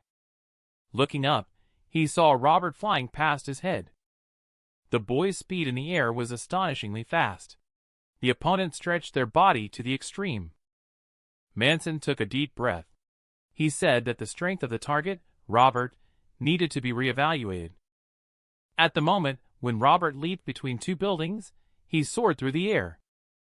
Suddenly in the night sky, it was seen that on the broken skyscraper further ahead, there was actually someone. Above the fracture, there was a girl with baseball cap who materialized a gigantic sniper rifle out of thin air in the moonlight. The girl was standing on the edge of the fractured wall. She braced the large sniper rifle on the single leg she had propped up with her hands. It is said that a woman's mouth is the devil's trap. Indeed, the more beautiful the woman, the more dangerous she is. Robert looked at Julia, who was setting up a sniper rifle. Originally, at this moment, the muzzle was aimed at the distant Luca. Robert's advanced firearm weapons skills suddenly circled in his mind.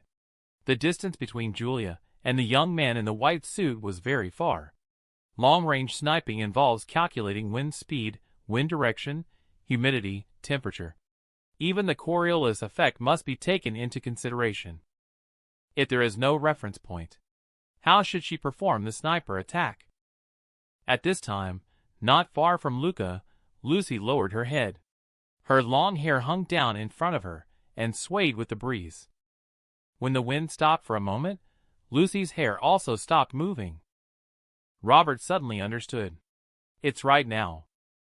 Lucy did not know when she had already managed to break free from the lock on her hands. She actually pulled out a black dagger with 7 tips from her thick hair and aimed it at Luca. And the bodyguard beside her hands lit up with a white light. They came at Lucy like 2 fans, ready to strangle her. Lucy is not trying to kill anyone. She seems to be just trying to buy Julia a moment of time. Lucy made a quick attack and then turned around to retreat. In just a moment, she retreated into the shadow behind a building and disappeared. That's Lucy's ability. I'm afraid even Robert didn't expect to have one in their team. There was actually a supernatural entity hidden. And it's the one with the best acting skills. This unexpected turn of events caught everyone off guard. However, at this moment, Luca suddenly turned his head to look up at the skyscraper. He felt a sharp pain in his temple. The gunfire from Julia's sniper rifle was like a dark night dragon, suddenly blossoming with a splash of blood, only to see the bodyguard standing in front of Luca, using his own body as a shield. And the 2 white light fans in his hands were straight blocking in front of his chest. With a bang, the bullet carrying immense rotating strength collided with the white fan. The white fan shattered little by little. Next, the bullet got wrapped within the muscle and heart. This bullet that had flown over 1,000 kilometers. Successively, it pierced the abilities and body of this supernatural entity. Finally, it fell to the ground. Up to this moment, Luca remains as calm as a normal person. It's as if the bullet wasn't aimed at him. He bent down to pick up the bullet on the ground and laughed. Have the thugs finally set their sights on me? At this moment, Robert was standing on the rooftop. He did not expect that these 2 people had staged a good show in front of him. On the other side, Julia immediately stood up and holstered her gun after the failed attempt. There was no delay whatsoever. The next moment, the sniper rifle's muzzle turned around, aiming straight at Robert on the rooftop. A gunshot roared. However, this time the gunfire was not amazing at all, because Robert stood still. That bullet didn't hit him. Robert saw Lucy, who had just disappeared, appearing on top of the skyscraper. She waved to Robert as if she was saying hello. Next, she grabbed Julia's hand and brought her into the shadow. Facing a dozen tactical teams, Robert had no choice but to flee. He ran frantically towards the forest at the edge of the city, the location of Fortress 112 in the north, and also where the active volcano in the depths of Mutin J was situated. He could see himself about to be discovered. Robert could only shout, "Cooper is here!" Summoning Shadow to confuse the opponent further, Robert called back Shadow after shaking off Manson. At this moment, he realized that any injuries incurred by Shadow would also be felt by his own body. Upon entering the deep forest, Robert encountered the experiment object without its iron chains. He initially intended to shoot, but suddenly realized that firing a gun would surely attract the attention of the Q family members. Being caught in a pincer attack is not a good feeling. Robert, who was unarmed, felt extremely weary facing the tough and resilient experiment objects. He really wanted to lure these experiment objects over to the side of Corporation Q. but he was more worried that the hundreds of people would just shoot and kill all the creatures indiscriminately. Compared to the hundreds of people from Corporation Q, Robert would rather face the 4 experiment objects. Suddenly, Robert felt a sharp, stabbing pain in his body. That deep-seated tearing sensation made him break out in a cold sweat, causing his muscles to tremble. Only to see Shadow entangled by 3 experiment objects. The experiment objects were crazily tearing at Shadow's body. One of the experiment objects even bit into Shadow's waist. Robert's eyes were crimson red. He endured intense pain, almost bursting into tears. Robert needs a weapon, even though he only has 93 thank you coins now. He said to Palace. "Give me a weapon," Palace replied. "You do not currently have the authorization to unlock weapons." The next moment, Robert smiled faintly. "Isn't it just 7 thank yous?" he said calmly in his mind. "I want to thank myself 7 times. The first time, I thank myself for never being timid in the face of opportunities. The second time, I thank myself for never being afraid in the face of danger. The third time, I thank myself for never compromising in the face of hardships. The fourth time, I thank myself for always having boundaries in the face of temptations." The voice in Robert's mind grew louder and louder. "The fifth time, I thank myself for never being hypocritical. The sixth time, I thank myself for staying clear-minded and resolute. The seventh time, I thank myself for singing loudly and overcoming obstacles on the road of life." Palace fell silent for a moment. Then Palace said, "Receive an additional 7 thanks from Robert, and you have been granted unlocked weapon access. Do you wish to proceed with unlocking?" "Unlock," Robert roared. Suddenly, the time lock seemed to melt and disintegrate along with it. Robert quietly watched as the experiment object charging towards him. He reached out his hand into the void, as if trying to grasp an inexplicable strength to cut through the path of life and death. A black sword suddenly appeared in Robert's hand. The sharp sound of cutting leather suddenly appeared in the forest, and the experiment object, which was originally severely mutilated, was unexpectedly split into 2 by the black blade. Confusion appeared in the eyes of the experiment object. He seemed unable to understand where the knife in Robert's hand came from, nor could he understand why this one knife was the end. When Robert grabbed the knife from the void, a knife also appeared in Shadow's hand. Robert decided to make a final fight, striding forward in unison with Shadow to easily complete this harvest. Robert stood in place, staring at the black night before him. The pain that had once afflicted him continued to stimulate his nerves, but for the first time, he felt the exhilaration of battle. So, this is the supernatural entity. At this time, Palace mentioned initiating side quest 2. Obtaining 1,000 thank you coins unlocks the weapon mid-level form. The battle between Robert and the experiment object eventually attracted Corporation Q. Led by Manson, Corporation Q quickly converged on the scene. However, to Manson's disappointment, when they arrived at the battlefield, the target had already disappeared. Manson looked down at the traces on the ground.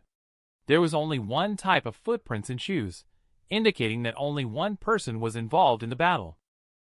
This also puzzled Manson. He wondered, did one person defeat 4 experiment objects alone? He activated the public communication frequency and said, "Boss, Cooper's abilities need to be reassessed. He alone killed 4 experiment objects." However, at that moment, Manson suddenly heard hurried footsteps approaching from 100 meters ahead on his side. Someone seems to be running wildly. He immediately shone the tactical flashlight beam over. It was discovered with a start that it was Robert who was fleeing. Manson was stunned for a moment. What's going on? How did Cooper come back? Didn't he escape before? However, Robert became anxious when he heard the sound of firearms being loaded from afar. He shouted, "Look behind me!" Manson looked puzzled at Robert's back. He saw shadows stirring in the forest. The sound of iron chains clinked densely. Manson suddenly felt uneasy. "Did you go and poke the lair of the experiment object?" After seeing this scene, his first reaction was to shout in the communication channel, "Attention in the urban area! Build defensive lines!" There are many people from Corporation Q in the forest. However, it seems that there are even more experiment objects than them. While his comrades were fighting for time, Manson surprisingly prioritized notifying the construction of defensive lines in the urban area at this moment, rather than giving the order to retreat. Robert ran frantically while keeping a distant eye on Corporation Q's combat team. His heart was shaken. Could this be the difference between Corporation's combat personnel and private mercenary troops? These Corporation soldiers are willing to sacrifice their own lives and safety to buy time for their comrades behind them. What abilities and merits does that young man in a suit possess to lead such a troop of soldiers? This is a presence even more terrifying than the experiment object in the era of the unknown world. A large claw in the volcano. It grabbed the edge of the crater, as if trying to climb out from there. Is there really a creature hidden in the volcano? What kind of creature can survive and thrive in magma? Robert happened to encounter a volcanic eruption while fleeing. At the same time, Luca also saw this scene. He said, "I can't believe that kind of thing really exists." He ordered a temporary withdrawal from the Western Front due to the failure of Mission Mutated. The heatwave caused by the volcanic eruption has already begun to sweep through the entire Mutated mountain range. Remember, there is more than one volcano in Mutated. When Manson retreated from the edge of the forest into the city, Luca suddenly pressed the remote control in his hand. In an instant, the boundary between the forest and the city seemed to be ignited by a fire line. It turns out that Luca had already buried explosives there to detonate, completely blocking the experiment object north of the forest.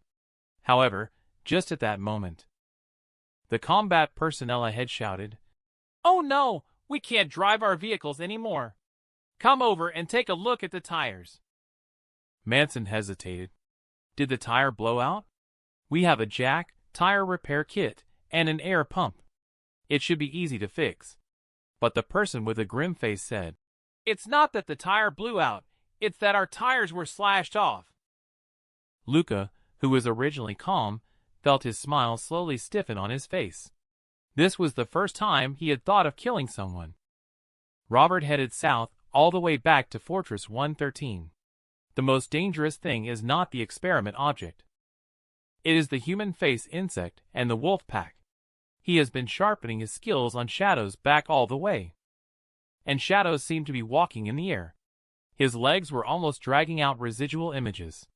In the meantime, he revisited the cave where they stayed one night, only to find that there was already an elegant line of small words on the top of the cave.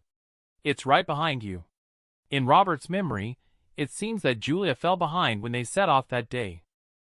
He didn't know why, but looking at these elegant fonts, he felt that perhaps Julia carved them intentionally to scare people for fun. He came slowly, but on the way back, it was very fast. In just half a day, Robert arrived in front of the canyon. He looked at the canyon in front of him, as well as the thin beam of light on the cliff. Robert no longer hesitated. As long as his speed was fast enough, the human face insect, the wolf pack, and loneliness could not catch up with him, Robert. The shadow beneath Robert was like a gust of wind passing through the canyon. The human face insects on the cliff sensed the human scent and swarmed out, but by the time they came out, Robert had already run out of the canyon. The wolf pack stopped and silently watched Robert's departing figure, unsure of how Ryan and Luna at home were doing. Robert's heart was now set on returning. If you wake up 15 minutes earlier every day, you will have over 90 extra hours in a year. These extra hours can be used to do things you love. This is what Luna said to Ryan. But Ryan said that his favorite thing to do is sleep. After Zach left, Ryan and Luna's days passed peacefully. Stable Ryan often thinks of Robert. At this time, he happened to meet Walter, who came to deliver sweet potatoes. He brought the latest news to Ryan. Mutated volcano erupted. Ryan, on the other hand, remained calm. My brother must be fine. After all, Ryan promised to use his life to ensure Robert returned safely. He is not dead right now. That means Robert must be fine. At that moment, Walter lowered his voice and said to Ryan and Luna, "Be careful recently. If you want to leave small town, just tell me. I'll help you figure it out. I see that these people outside may not be coming for you. They are coming for Robert. Luna asked. Why? Luna almost exclaimed in shock. Walter pondered for a long time and suddenly said, Could it be that Robert caused trouble for the teen from Fortress and mutated again? However, this insight still reflects Walter's imagination. Robert not only caused trouble for the mercenaries, but also brought calamity to Corporation Q. At this moment, Luca is standing on a hill with a helpless look on his face. When will this unknown_0 be able to return to 112 Fortress? Just as Walter and the others were talking, they suddenly heard a commotion in small town. Many strange bugs ran out from the direction of Mountain J. The bugs had human faces on their shells, and they ate people. Suddenly, Ryan heard someone jump into the yard behind him. He turned around to see Robert motioning for them not to speak. Robert whispered to pack up their things quickly. Walter saw Robert holding a gun pointed at himself.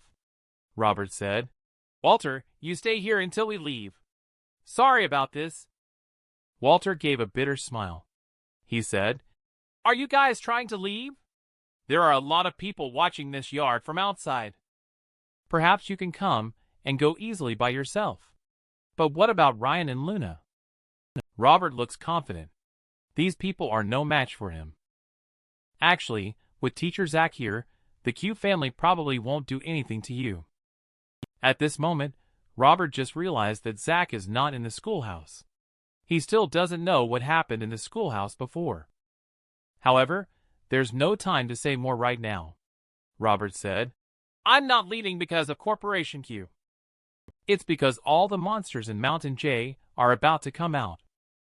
Walter, who heard this, was no longer calm. He directly begged Robert to take him and his son away. Robert had never considered that Walter would go with them, because his family business is all here. However, Walter's idea is quite the opposite. Now he has a very clear understanding. Only Robert knows best what really happened inside Mountain J. He is someone who has personally experienced the incident at Mountain J. If you don't believe him, who else can you trust? To be honest, Robert is also considering if he can escape with Walter. Walter, this cunning businessman, seems to have sensed Robert's doubts. He said, I didn't follow you guys for nothing. Firstly, I have money and drugs. Secondly, my ability to deal with people is stronger than yours. I am not a useless person. After he agreed with Walter, Ryan then recounted what had happened at schoolhouse before. He took out the coin left by Zach. He said when you're at your wit's end, you can go to the north of the fortress to find him. On the wasteland, fortresses rise up from the ground one after another.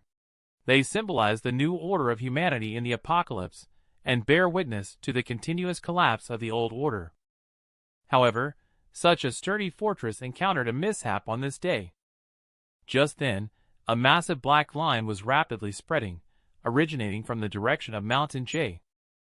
Then it stabbed straight into the fortress like a knife. The round and towering walls emitted a sound like an iceberg collapsing. Even the sturdy walls began to show fine cracks from bottom to top. The cracks did not form an abyss. It instead divided the fortress harshly into two semicircles. The walls really collapsed. Robert and Ryan have talked about this topic before.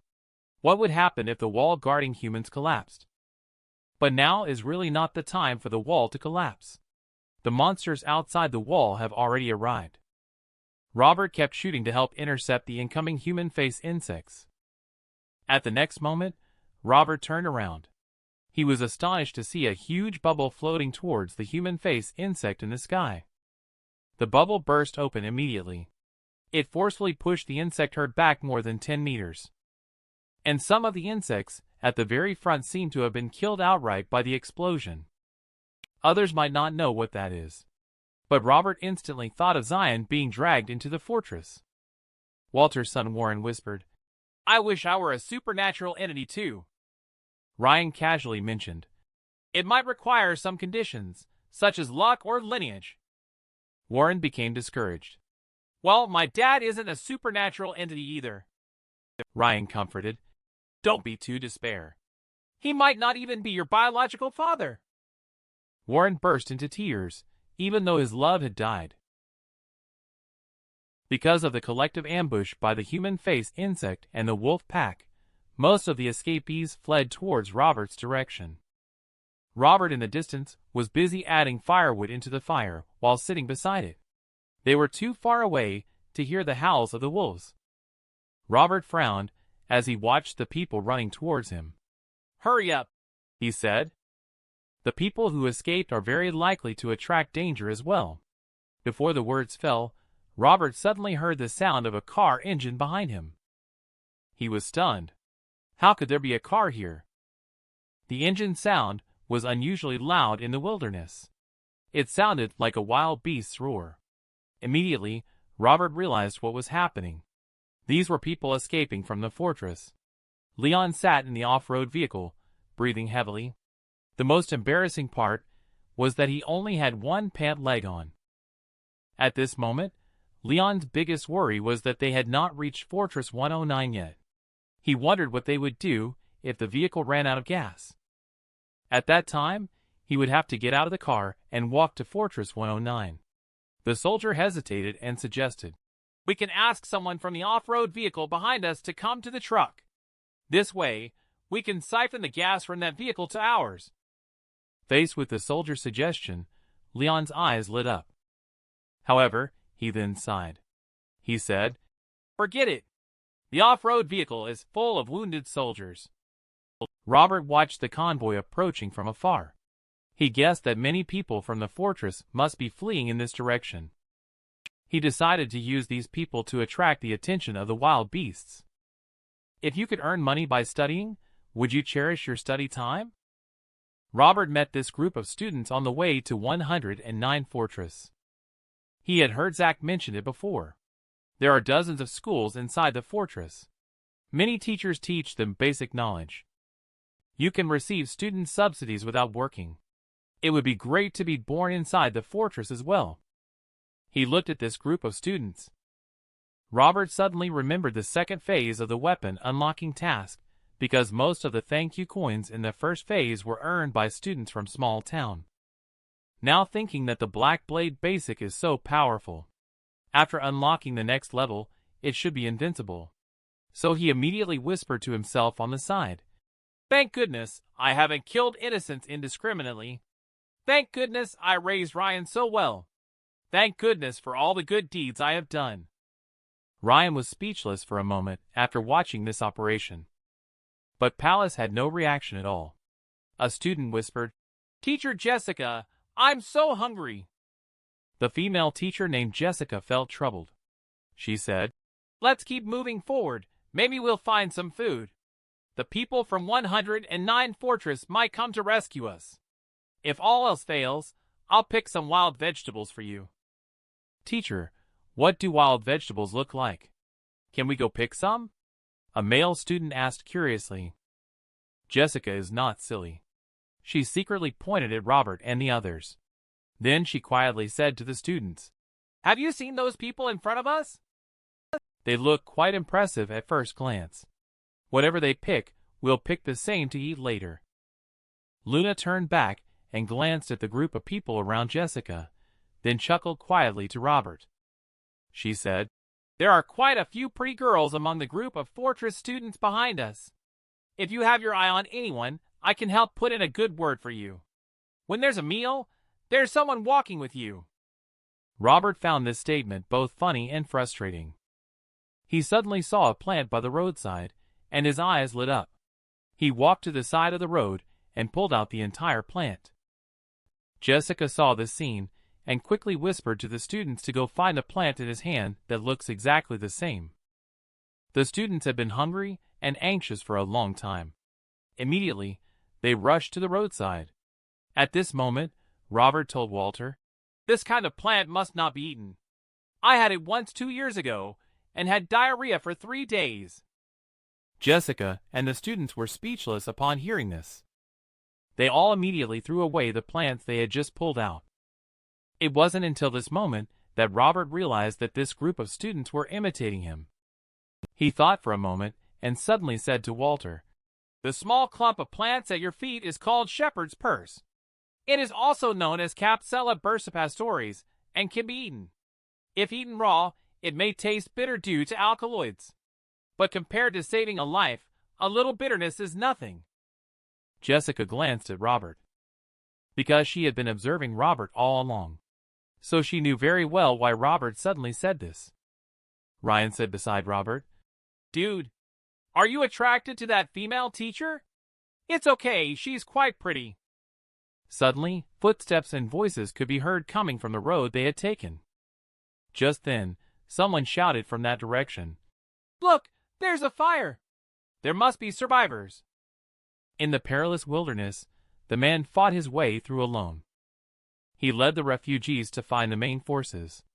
The blue and white striped shirt he wore made him stand out. His name is Cody, and he calls himself the great sage equal to heaven. He sees subduing demons and protecting the people as his duty. But the font on the back of his shirt inevitably makes people suspect he is mentally ill. In fact, he can conjure a stick out of thin air and possesses immense strength. He is a definite supernatural entity. Robert looked at Cody with interest. He is now very interested in all supernatural entities. Cody's gaze swept through the crowd. When he saw Robert, his expression changed. There was a look of utmost joy in his eyes. Cody pushed through the crowd and walked towards Robert. Robert suddenly had a bad premonition. Ryan asked softly, "Bro, do you know him?" Cody got closer and closer to Robert. Finally, he stood in front of Robert and finally stopped. He looked at Master Robert with shining eyes. Cody exclaimed in surprise. Cody turned around and shouted at the people accompanying him, "I've found Master. Take care of yourselves. I'll go with him to the west to seek scriptures." This sentence left everyone speechless in an instant. Walter on the side almost laughed himself silly when he heard this. However, at this moment, Cody turned to look at Walter and said, "Why are you laughing?" Walter's smile instantly disappeared. Cody ignored him and continued to look at Warren, smiling. He said, "Danny, you're here too. That's great." Warren suddenly felt bewildered and confused. It seems like there has been a change in the relationship between himself and his father. The original father-son relationship suddenly turned into a minor-brother one. Robert suddenly felt a little melancholic. Am I really going on a journey to the west to retrieve scriptures? The turning point of life. It just happened suddenly like this. "I must explain to Robert's Cody," he said.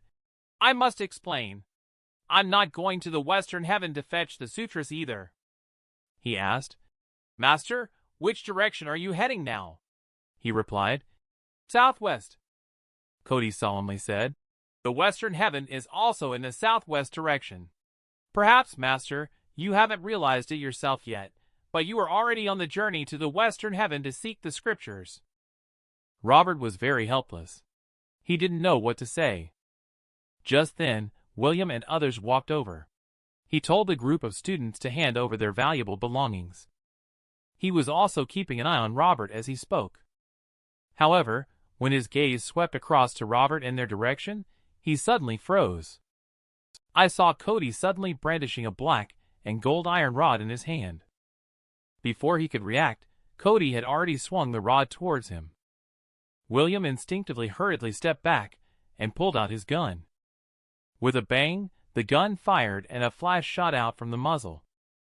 But in an instant, everyone was stunned. Cody placed his golden cudgel horizontally across his chest. He smiled and said, "The bullets of my golden cudgel can't penetrate." Ryan curiously remarked from the side, "But the bullets didn't hit your golden cudgel. Your chest is bleeding." Cody lowered his head to take a glance at his chest. Then he took a deep breath and said, "Holy moly! The man is invincible, with a body of copper and arms of iron, impervious to swords and spears. He only needs to imagine himself as the great sage equal to heaven in his mind to possess the corresponding abilities." Just now, Cody squeezed the bullet out of his body. William gritted his teeth, wanting to shoot again. The next moment, the golden cudgel vibrated in the air, emitting a buzzing sound. The stick was forcefully slammed onto William's waist. With a click sound, William felt an irregular twist from his waist. Surprisingly, the stick had directly fractured William's spine. With a thud, Cody slammed the golden cudgel to the ground. He stood majestically with the stick hanging by his side. He said, "Master, do you think I am handsome?" This scene left Robert at a loss for words for a while. Due to having been robbed by William before, all the refugees came to thank Cody. When asked why they were thanking him, Cody nonchalantly waved his hand and said, "Thank my master." This time, Robert received over a dozen thank you coins for nothing. Originally, he was worrying about how to collect thank you coins. Unexpectedly, he didn't do anything, and Cody got him so many. He asked if the apprentice's wound still hurt. The master here has excellent medicine to treat external injuries. Everyone was speechless for a moment. This unknown _0 is really going to the Western Heaven to fetch the scriptures. He asked Walter to take out a steamed bun and hand it to Cody. And Robert was thinking that everyone's super ability seems to be somewhat related to spiritual power in one way or another. For example, Cooper's shadow combat strength is directly related to spiritual power. And this Cody is even more obvious. Fantasizing himself as the Monkey King, he actually picked up the golden cudgel.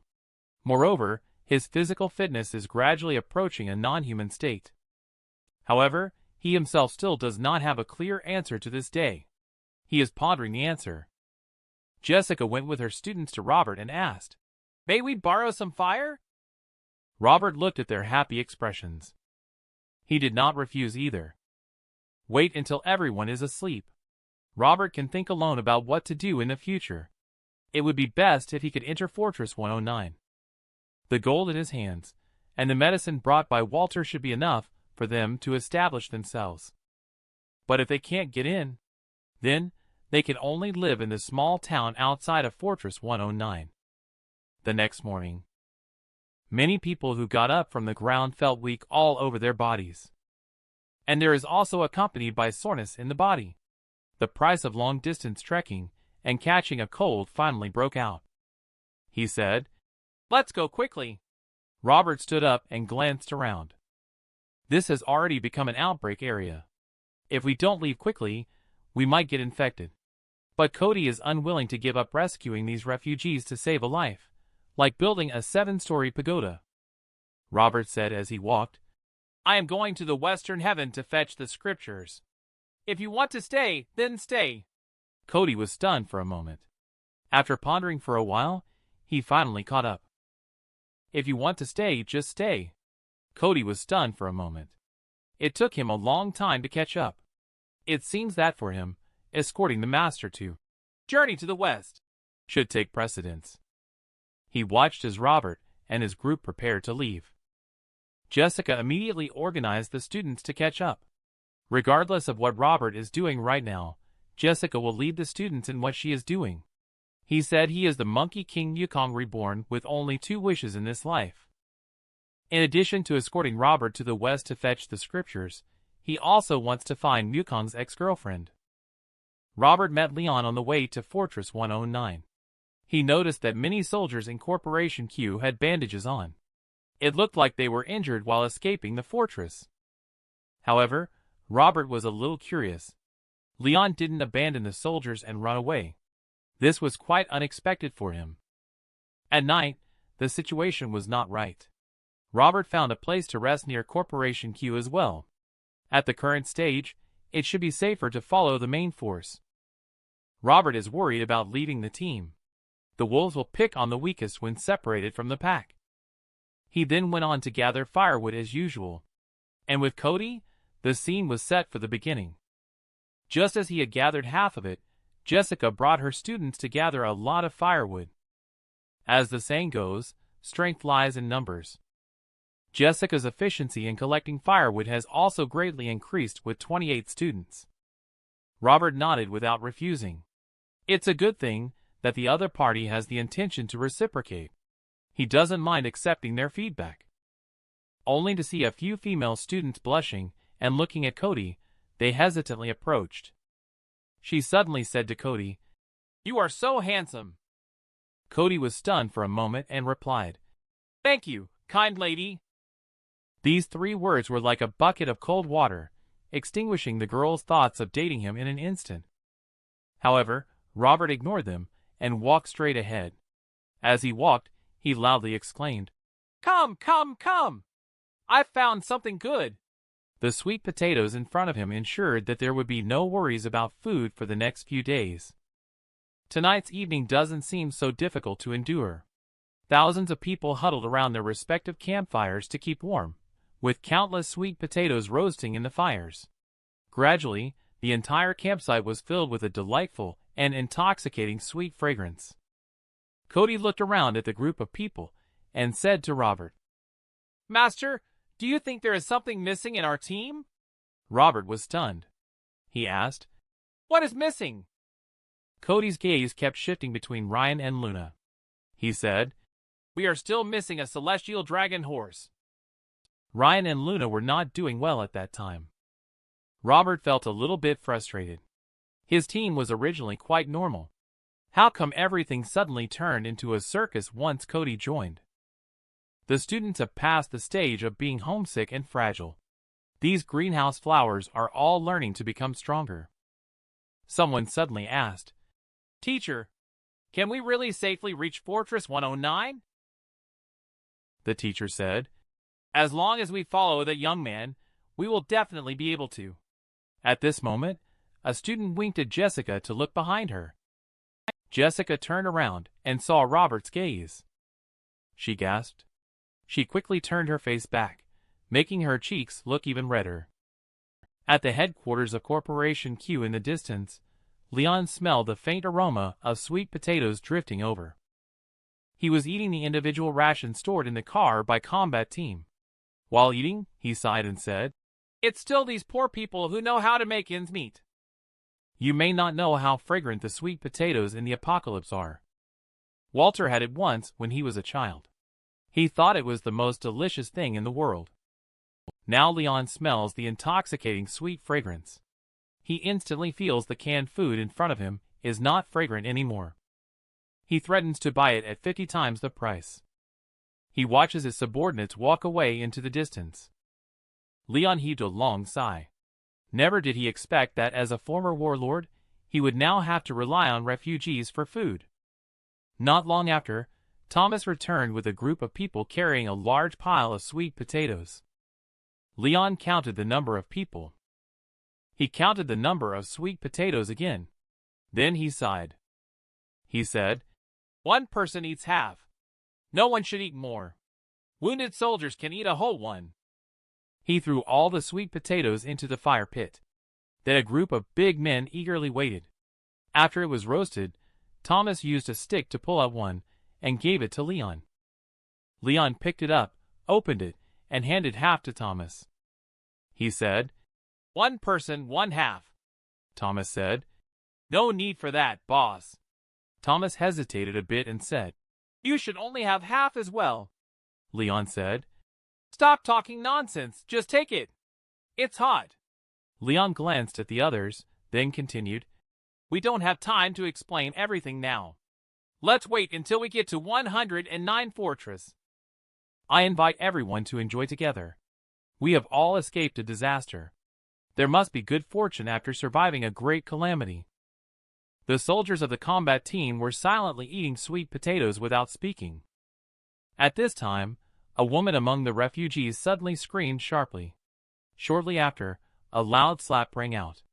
It turned out that the woman had eaten the sweet potato dug by the man. He, in a fit of anger and shame, actually dragged the woman into a remote wilderness. The woman cried and screamed, but was powerless to resist.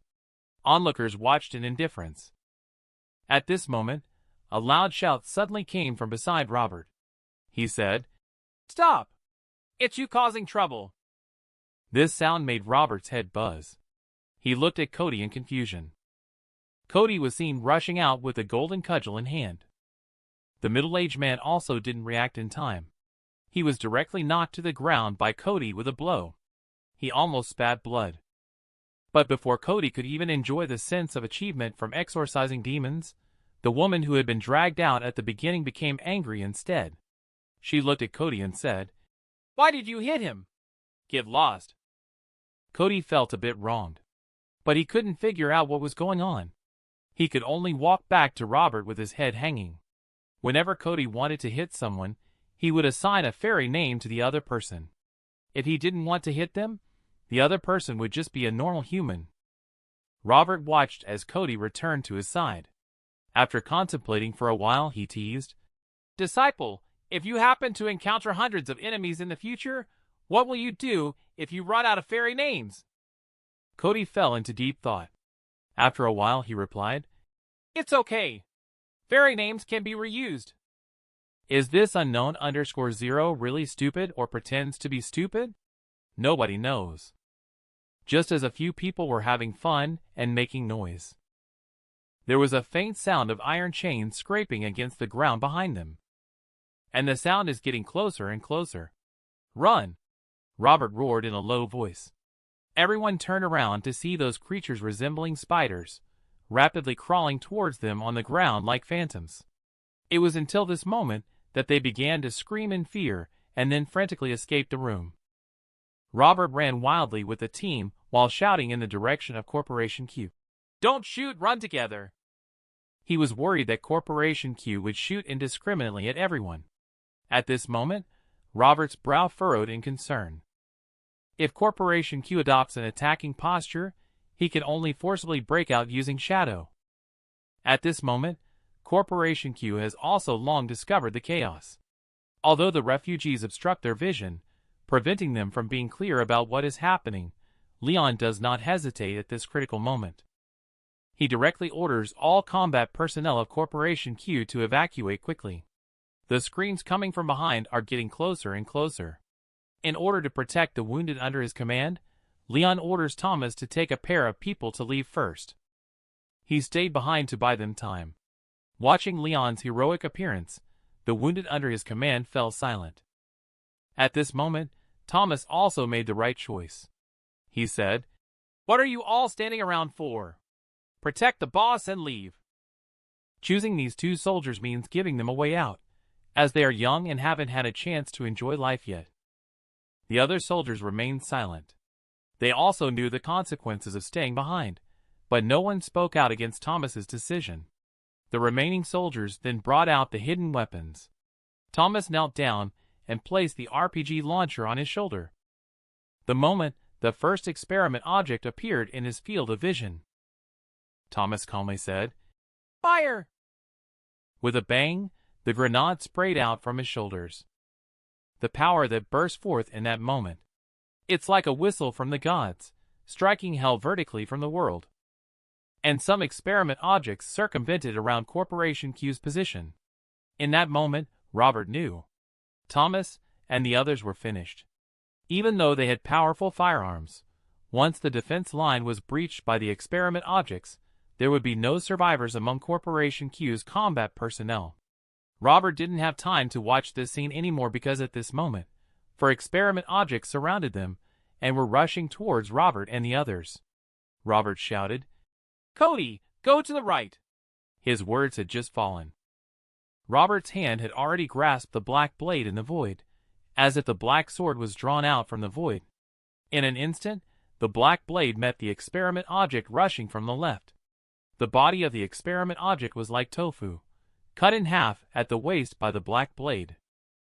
Cody looked at Robert and suddenly whispered, "Master, the murderous intent in this life is so strong, but it seems much stronger than the indecisive attitude of the previous life." Robert made his move and, facing Walter and the others, said loudly, "You guys run ahead first." Robert shouted loudly when he saw that they didn't react. "Run!" Robert saw Ryan, and they started running desperately. He finally regained some of his breath. But the crisis was not really over. Cody's golden cudgel manifested in his hand.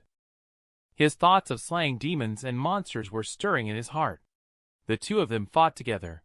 The experiment object was harvested like chives under Robert's blade. At this moment, He looked towards Cody's direction but was stunned. He saw that the two experiment objects facing Cody were all lying on the ground, while Cody himself had one leg stepping on the experiment object. One hand casually slung golden cudgel over his shoulder, striking a self-perceived cool pose. This surprised Robert. Because of not being able to block the bullet before, Robert subconsciously felt that Cody might not be as powerful as he thought. But now looking at it again, the opponent's strength value is probably much higher than what one imagined. Cody said, "From now on, for the next 10,000 years, all of you will remember my name.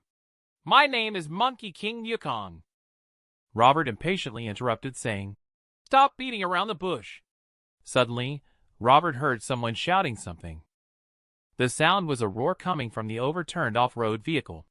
Inside the car sat Leon from Corporation Q, looking at Robert, pleading for them to save him. Robert dragged Leon out of the car. He said, "Hurry, let's go! The experiment object is about to break through the defense line." After saying that, Leon broke free from Robert's gaze and looked over towards Thomas and the others. Over there, they were almost engulfed by the experiment object. However, just as Robert and the others were preparing to leave, a wolf howl suddenly rose into the sky from the distance. This wolf howl seemed particularly abrupt at this moment. Robert's heart sank. Could things be taking a turn for the worse? What surprised him, however, was that when the wolf howl occurred, those experiment objects actually gradually stopped their actions.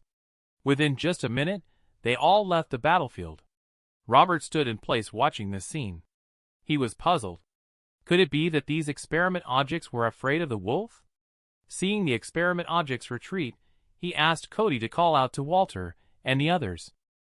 Robert followed behind Leon back to Corporation Q's headquarters. He said, "Boss, why are you back?" Thomas lay gasping on his side. "You need to leave quickly. They might come back soon." Leon squatted beside Thomas. He glanced around. More than 90% of the fortress's soldiers were dead. He asked, "Is there anything you need to tell us?" Thomas smiled. He said, "You talked about the bright future of the 109 fortress. I guess I won't have a chance to experience it." "You have to remember me then." After hearing this, Leon felt a bit melancholic. He said, "Then I'm afraid I'll have to work to death in 109 fortress." Both of them suddenly laughed. It was as if they had told a funny inside joke.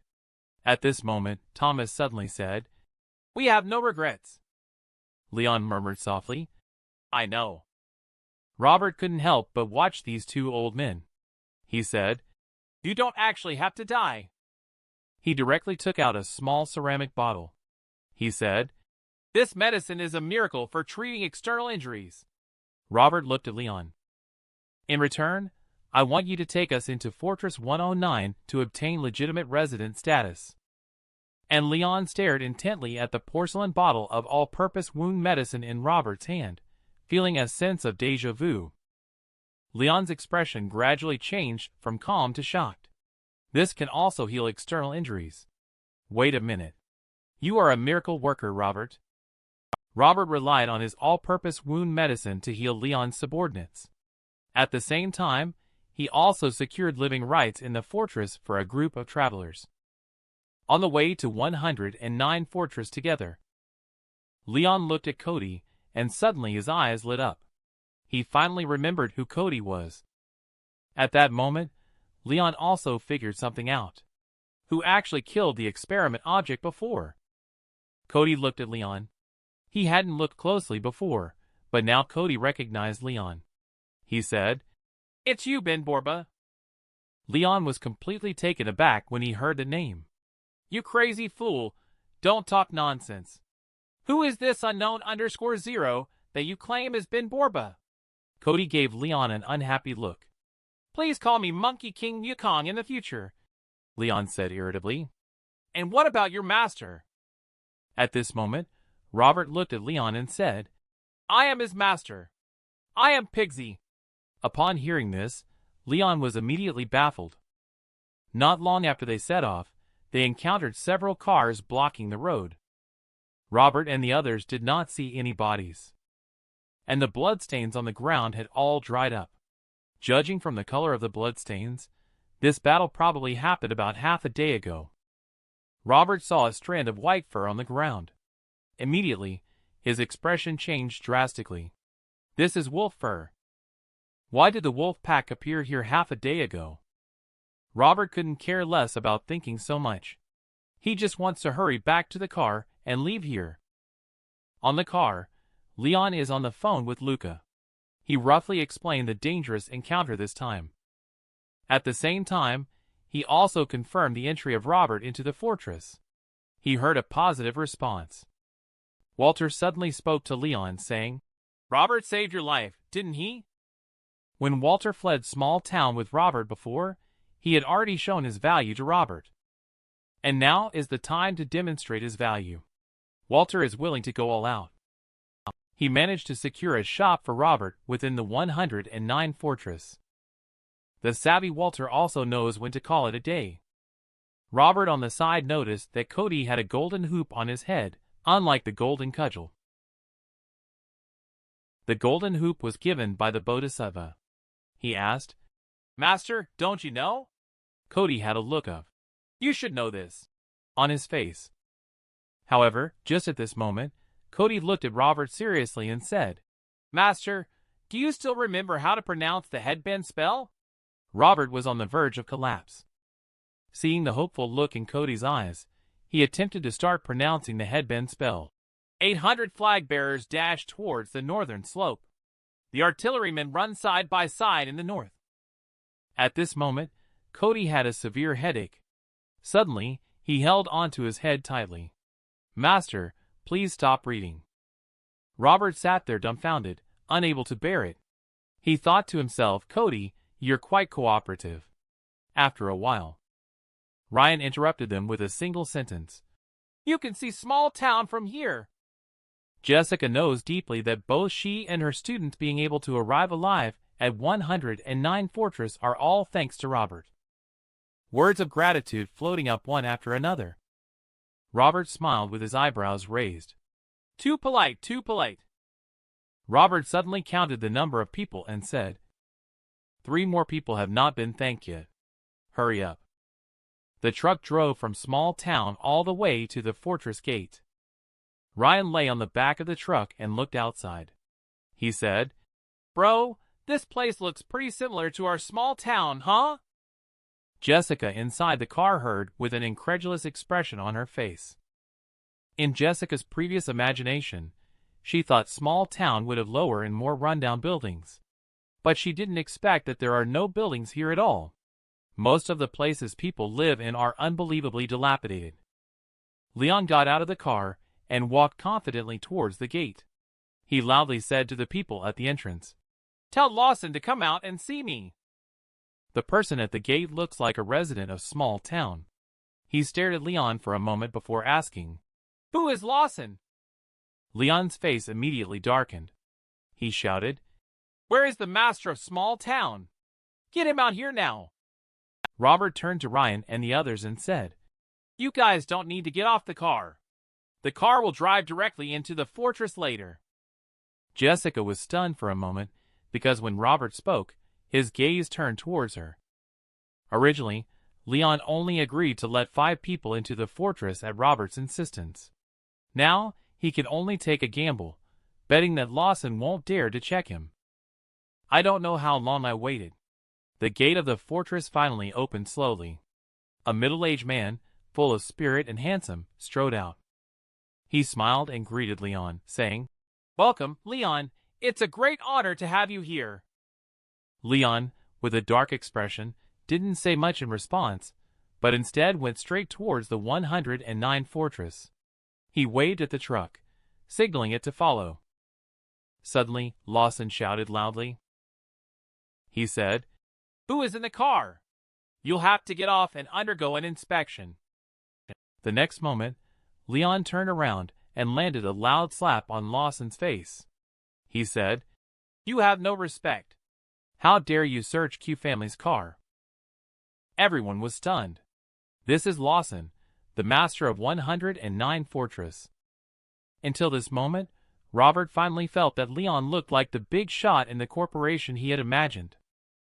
After being slapped, Lawson stood still in place for a while without saying a word. Robert sat quietly in the carriage watching. When the carriage entered the fortress, Ryan exclaimed, saying, "Bro, the streets in this fortress are so clean.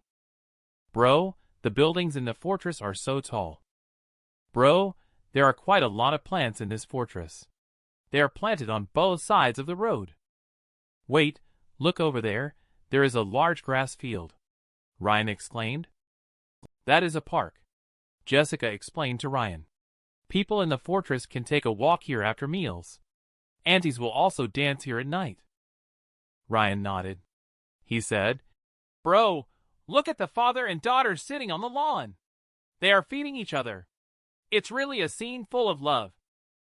"Wait, how did they kiss each other?" Jessica said with a strange look. "That's not a father and daughter." Next, Leon took Robert and a few others to visit the shop. They faced a bustling street, noisy crowds. Ryan is a bit uncomfortable. Leon pointed to the shop behind him and said, "How about this one? Prime location. Plus, there are a few rooms in the backyard for living. From now on, I, Leon, won't owe you anything." With the help of Leon, Robert obtained a shop in a prime location. Ryan, Warren, and themselves also received their admission qualifications. The three of them successfully received a student subsidy of $900. They then proceeded to discuss what to do with the shop. The shop originally was a traditional Chinese medicine clinic. By combining all-purpose wound medicine with the antibiotics on hand, it is estimated that it can be sold for a period of time. Robert hesitated. All-purpose wound medicine cannot be sold in bulk. Let's release the quantity once a week. He is not planning to exchange all-purpose wound medicine for money now. After all, he still has so much gold. So, compared to money, he would prefer to unlock the mid-level form of weapons. Ryan found a note at night when the shop was closed. It is not advisable to stay in a place with many troubles for a long time. Looking at the handwriting on the note, this made Robert feel very familiar. He immediately thought of the handwriting left by Julia in the cave. Could something major be happening at 109 Fortress? The other party actually directly advised him to leave. The key is that he has no way to leave either. The next morning, everyone just woke up and found Cody missing. At this moment, Cody is looking around the streets of the fortress with a face full of curiosity. He has been locked up in a mental hospital since he was a child. The dark and oppressive environment makes him very eager for the outside world. He has also lived in this bustling world before, but those are distant memories now. Suddenly, Cody heard singing coming from somewhere. He walked towards the park. A wide square came into view. The aunties were in neat formation, dancing energetically on the square. These scenes are so familiar yet unfamiliar. He even felt like he had traveled back in time. Cody was somewhat lost in thought. The ants watched as Cody walked gracefully towards the front of their formation. Before they could react to what was happening, they saw the young man glaring at them with bright eyes. No one could have predicted how things would unfold. When Cody returned to the store, he already had a bruised and swollen face. Robert was shocked when he saw him. This Cody was once a player who was not even hurt by a bullet. He was beaten into this state by someone. Could there be any other masters hidden in this fortress? But no matter how Robert asked, Cody didn't say what exactly happened. Originally, Walter planned to exchange the money from the Q family first. It wasn't until he investigated that he understood. Robert advised him not to exchange so much. If someday he has to exchange for a fortress, won't the handling fee become a waste of money? Walter got a little nervous as soon as he heard this. He said, "Robert, where else are we going to exchange the fortress in the future?" He said, "I didn't say it must be done." Robert chuckled and said, "But we don't lack a lot of money now. Just exchange some small change. Save the rest."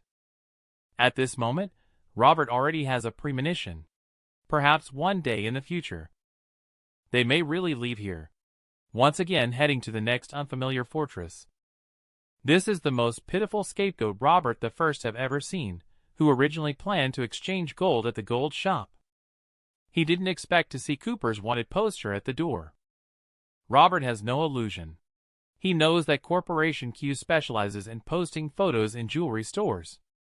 Then there must be some discovery. This is to directly find his own traces at the source of the stolen goods. At this moment, Cooper has just arrived at small town outside 111 Fortress after several consecutive days of rushing before starving to death. And most importantly, without Robert. He can't find suitable food in the wilderness, so he can only eat wild vegetables. Fortunately, his body is strong as a supernatural entity. Even poisonous wild vegetables can't kill him. Cooper walked up to a shack and said, "Hello, do you have any food? I can pay for it." The homeowner walked out and stared at Cooper for a moment before suddenly shouting as if he had discovered something. He said, "Cooper! Cooper is here!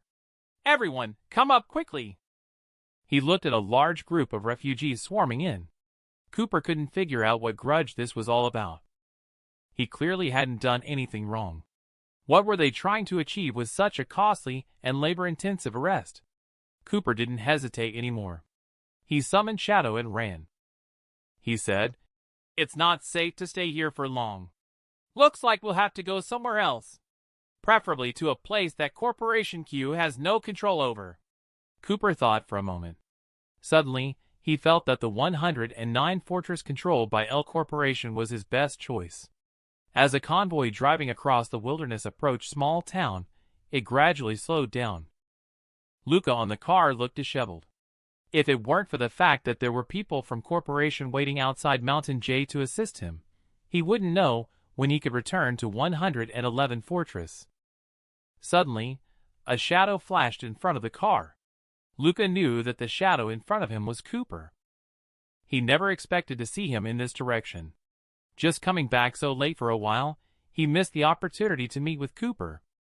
He watched Cooper fleeing towards 109 Fortress. Luca quickly asked Manson to call Leon. What he should be most concerned about now is not Cooper, but how the old men of Corporation Q will punish him. Many people outside think that Luca holds great power within Corporation Q. But he only controls part of the operational sequences. Now, Luca has been stealing the show in the battle against Seed of Fire Company. The old men have long wanted to temper his sharpness. So house arrest and decentralization became a matter of course. After entering the fortress, he returned to his standalone villa. He took a shower. He changed into a new white suit. As for the old one, he had it burned directly. After Luca finished washing up, he walked out the door. At this moment, two standing soldiers looked at him in embarrassment and said, "Boss Ching, you can't leave the house. Please don't make it difficult for us." Luca raised an eyebrow. He said, "The old men said not to leave the 111 Fortress. When did they ever say we couldn't even leave the house? Could someone be spreading false imperial edicts?" "I was just going to listen to a tune. Who doesn't know that I, Luca, like to listen to music?" The two soldiers faced each other prettily, but did not step aside. Just at this moment, a bullet came from an unknown direction and hit the stone pavement in front of the two soldiers. There are hidden gunmen nearby protecting Luca. In the absurd apocalypse, you could earn 1,000,000 rewards by donating 200 cubic centimeters of blood. Are you tempted? This is a flyer distributed by Seed of Fire Company to collect blood from supernatural entities. Robert and several others looked at the flyer with suspicion about the motives of Seed of Fire Company. Just then, a man arrived at the door and said, "Doctor, please have a look at what's wrong with me. I've been having stomach discomfort." Because his previous idea of switching to gold was shattered, he felt very discouraged. He directly responded, "Possibly pregnant." The man exploded in anger, saying, "Can't you tell I'm a man?" Robert looked disdainful and said, "If it's a man, then there's no pregnancy." He saw that this clinic was so irresponsible. The man became unhappy and said, "Do you know who I am? How dare you talk to me like this? Robert, who was originally not in the mood to receive guests, immediately perked up when he arrived. Because Palace has issued another task. Treat the sick and save lives.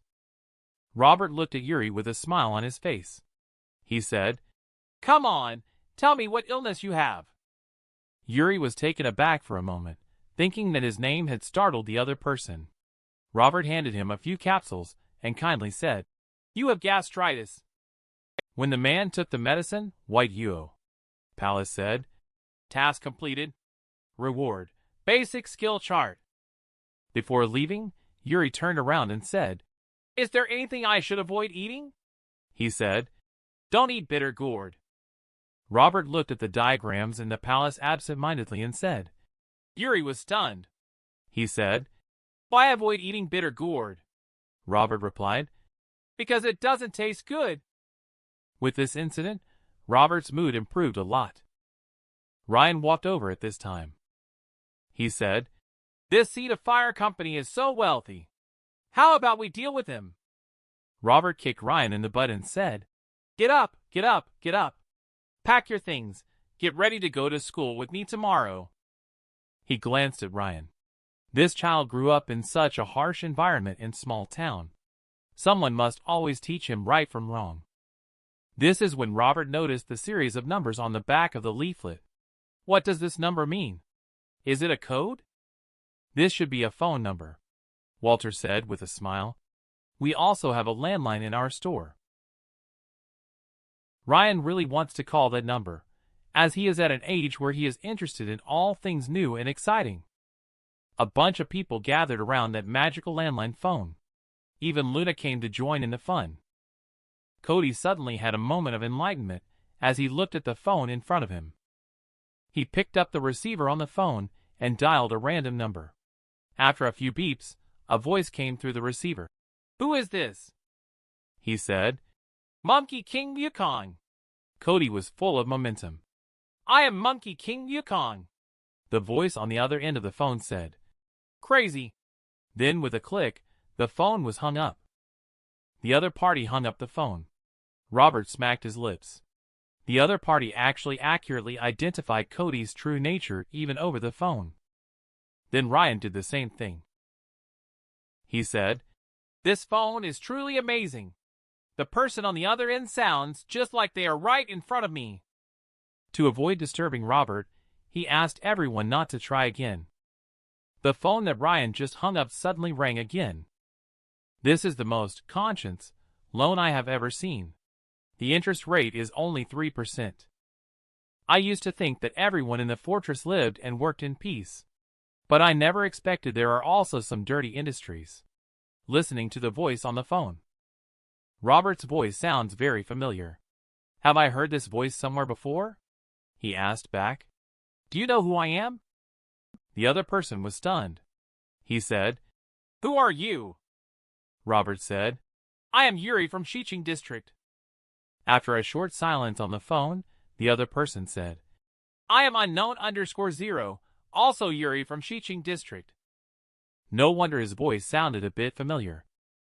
Walter, on the other hand, believed it was necessary to interact more with these people.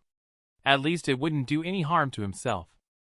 He then handed the list he had prepared to Walter and repeatedly reminded him, "Do not buy them together under any circumstances. As long as all these items are purchased, a bomb can be made." The next morning, Robert and several others changed into the new clothes prepared by Luna. After saying thank you, they also set off on their way to school. He had just gotten off the tram.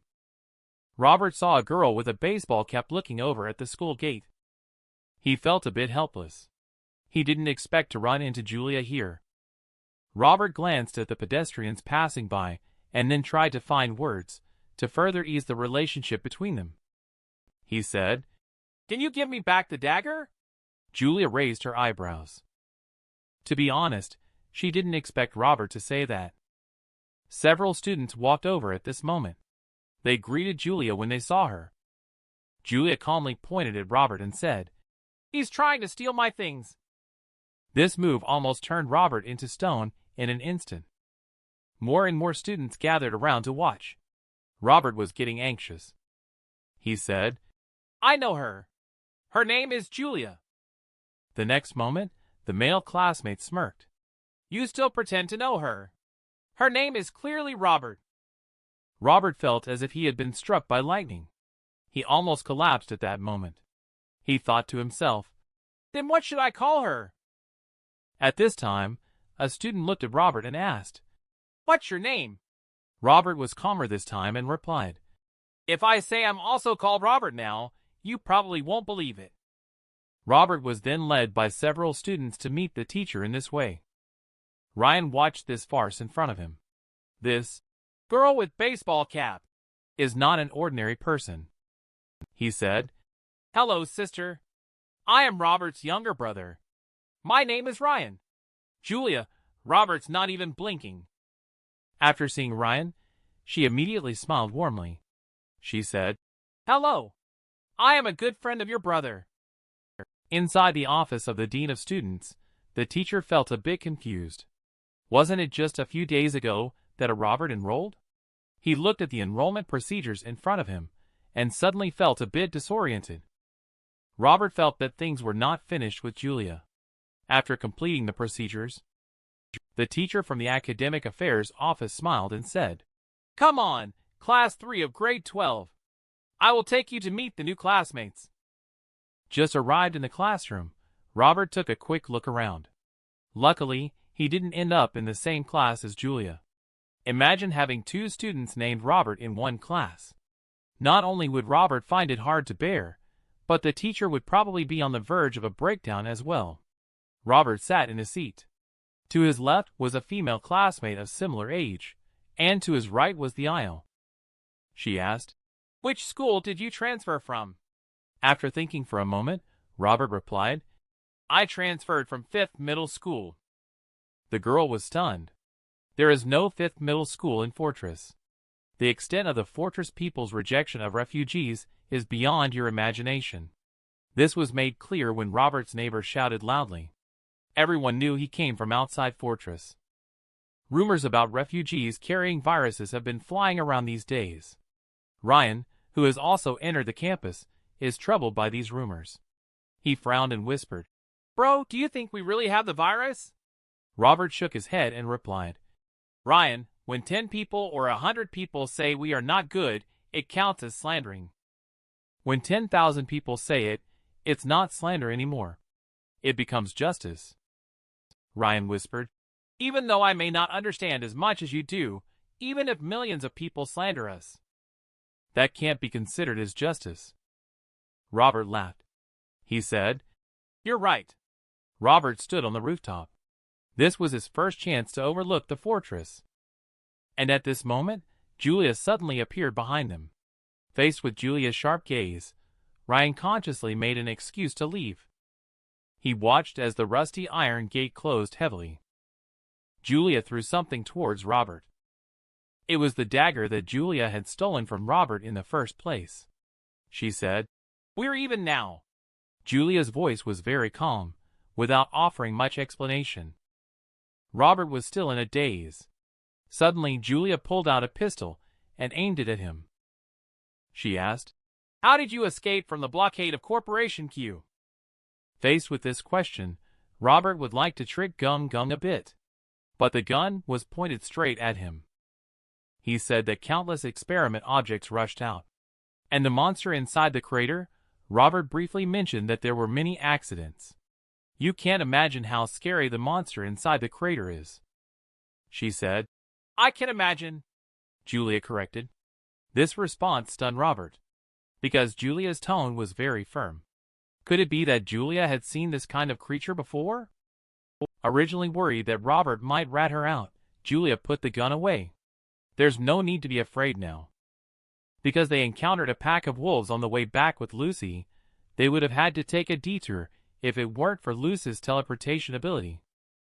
And Robert can return to the fortress before the destruction in a short period of time. It indicates that he is not just a stronger than average person, but a supernatural entity. After listening to Julia's analysis, Robert felt a tightness in his heart. He had originally wanted to explain something. Julia looked at Robert seriously and said, "I'm not listening." Robert felt helpless. He explained a lot by himself, but Julia denied the reasons with just 3 words. Julia suddenly said, "I'm not threatening you by saying this. I just want you to understand that everyone has secrets. So please don't do anything that will hurt both of us." Robert readily agreed. In fact, that was his intention as well. As long as everyone gets along peacefully, there won't be any problems. After saying these things, Julia was about to go downstairs, but she heard Robert asking again, "What is Seed of Fire Company's purpose for acquiring the blood of supernatural entity?" She said, "The danger of the 109 fortress is even greater than you imagine." Julia said not to easily provoke the Seed of Fire Company, and not to sell blood. Julia seemed unwilling to say more. Robert asked his last question. "Why would a supernatural entity appear?" "The humans inside the Apocalypse Fortress are terrifying. Simply because Robert is from outside the fortress. Everyone speaks ill of him. The people in the fortress subconsciously reject refugees. More radical than Robert imagined." Is all this really a moral decay? Or a distortion of human nature? Jessica is a bit angry facing all this. Aren't we all human beings? Who said refugees will definitely spread diseases? She said, "Did any of your children come home sick last night?" As a teacher, Jessica at this moment is somewhat persistent and adorable. She is even a bit silly. But if the other person didn't have this kind of persistence and perseverance, Robert wouldn't have helped the other in the wilderness. Jessica debated with the group of scholars. She requested to have Robert join their class. And at this moment, a sudden voice rose from the crowd saying, "I also request to join your class." Because all of Jessica's students do not have parents. This is actually Jessica's pain point. This time, the application for Robert to join only needs the student's consent. Suddenly, a riot broke out outside the crowd. More than 10 students walked up to Jessica and expressed their willingness to have Robert teach the class. In the eyes of these students of Jessica, stepping up for Robert at this moment is simply a gesture of gratitude. If it weren't for Robert, they wouldn't be alive, sitting in the classroom, attending the lesson. Robert went back to the classroom to get his backpack and prepare for the shift change. Before leaving, Robert came to Clara's side and said, "Wish you an early recovery." On the way to the new class, Jessica said to Robert, "If you have any difficulties with your studies recently, you can tell me anything. I can teach you whatever you don't understand and give you extra lessons." Robert thought for a moment and said, "Indeed, there are some knowledge that I need to consult teacher Jessica about." Jessica asked, "Which subject do you need help with?" Robert paused for a moment and said, "I need help with the subject of cycling." The frequent shift changes led to Robert unexpectedly becoming desk mates with Julia. Even Robert has to sigh. Perhaps this is fate. After school in the afternoon, Ryan watched as Jessica and Robert came back together. He said, "Thank you," at the sight of Jessica for the first time. Ryan is really starting to dislike those people from Fortress more and more. Of course, Jessica and her students are exceptions. He then took out his bicycle for Jessica to teach everyone. He said, "When riding a bicycle, you need to maintain balance. Also, do not look at the front wheel. Look ahead. Overcome your fear." He watched as Jessica rode her bicycle back and forth effortlessly, exuding a charm unique to mature women. Robert just wanted to give it a try. A roar suddenly came from a distance.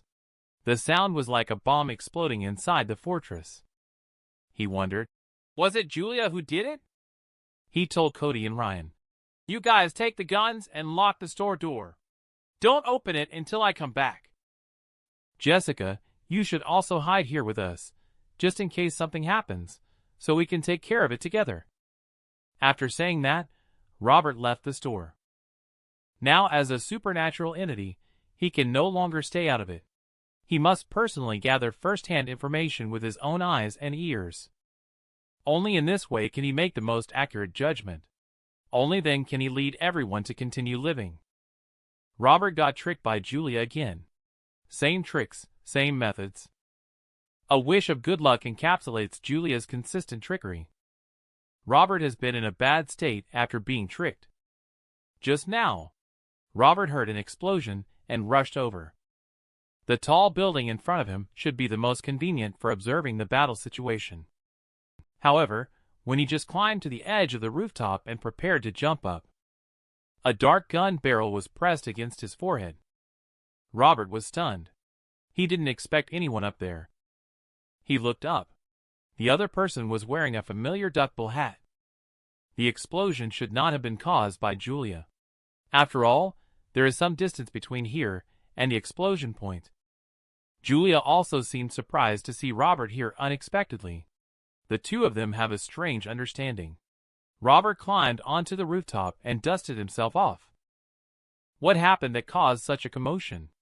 It turns out that Seed of Fire Company encountered a supernatural entity selling blood. They intended to capture it, but failed. Robert sighed in his heart. Fortunately, he did not go to sell blood and also stopped Cody. However, such a powerful company. How dare they lure a supernatural entity without being fully prepared? With Julia's explanation, Robert finally understood. This time, the supernatural entity has a companion. They agreed to help each other in case something goes wrong before exchanging blood for money.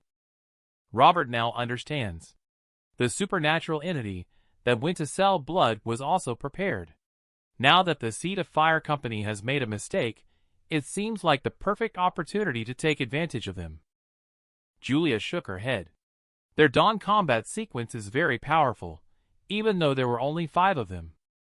The reason why those 2 supernatural entities can hold on until now is because Leon from the Q family is also playing tricks.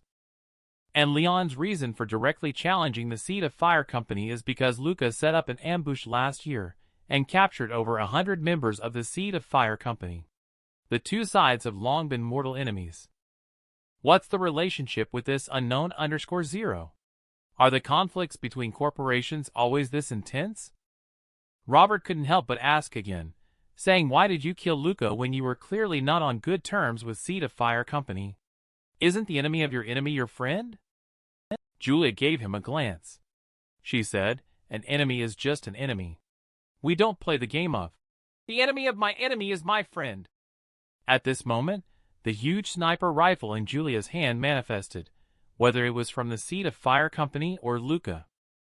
They are all trying to grasp something that they fundamentally cannot control. Whether they succeed or fail, it is a disaster. At this moment, Robert sees countless L Corporation combat troops arriving at the battlefield.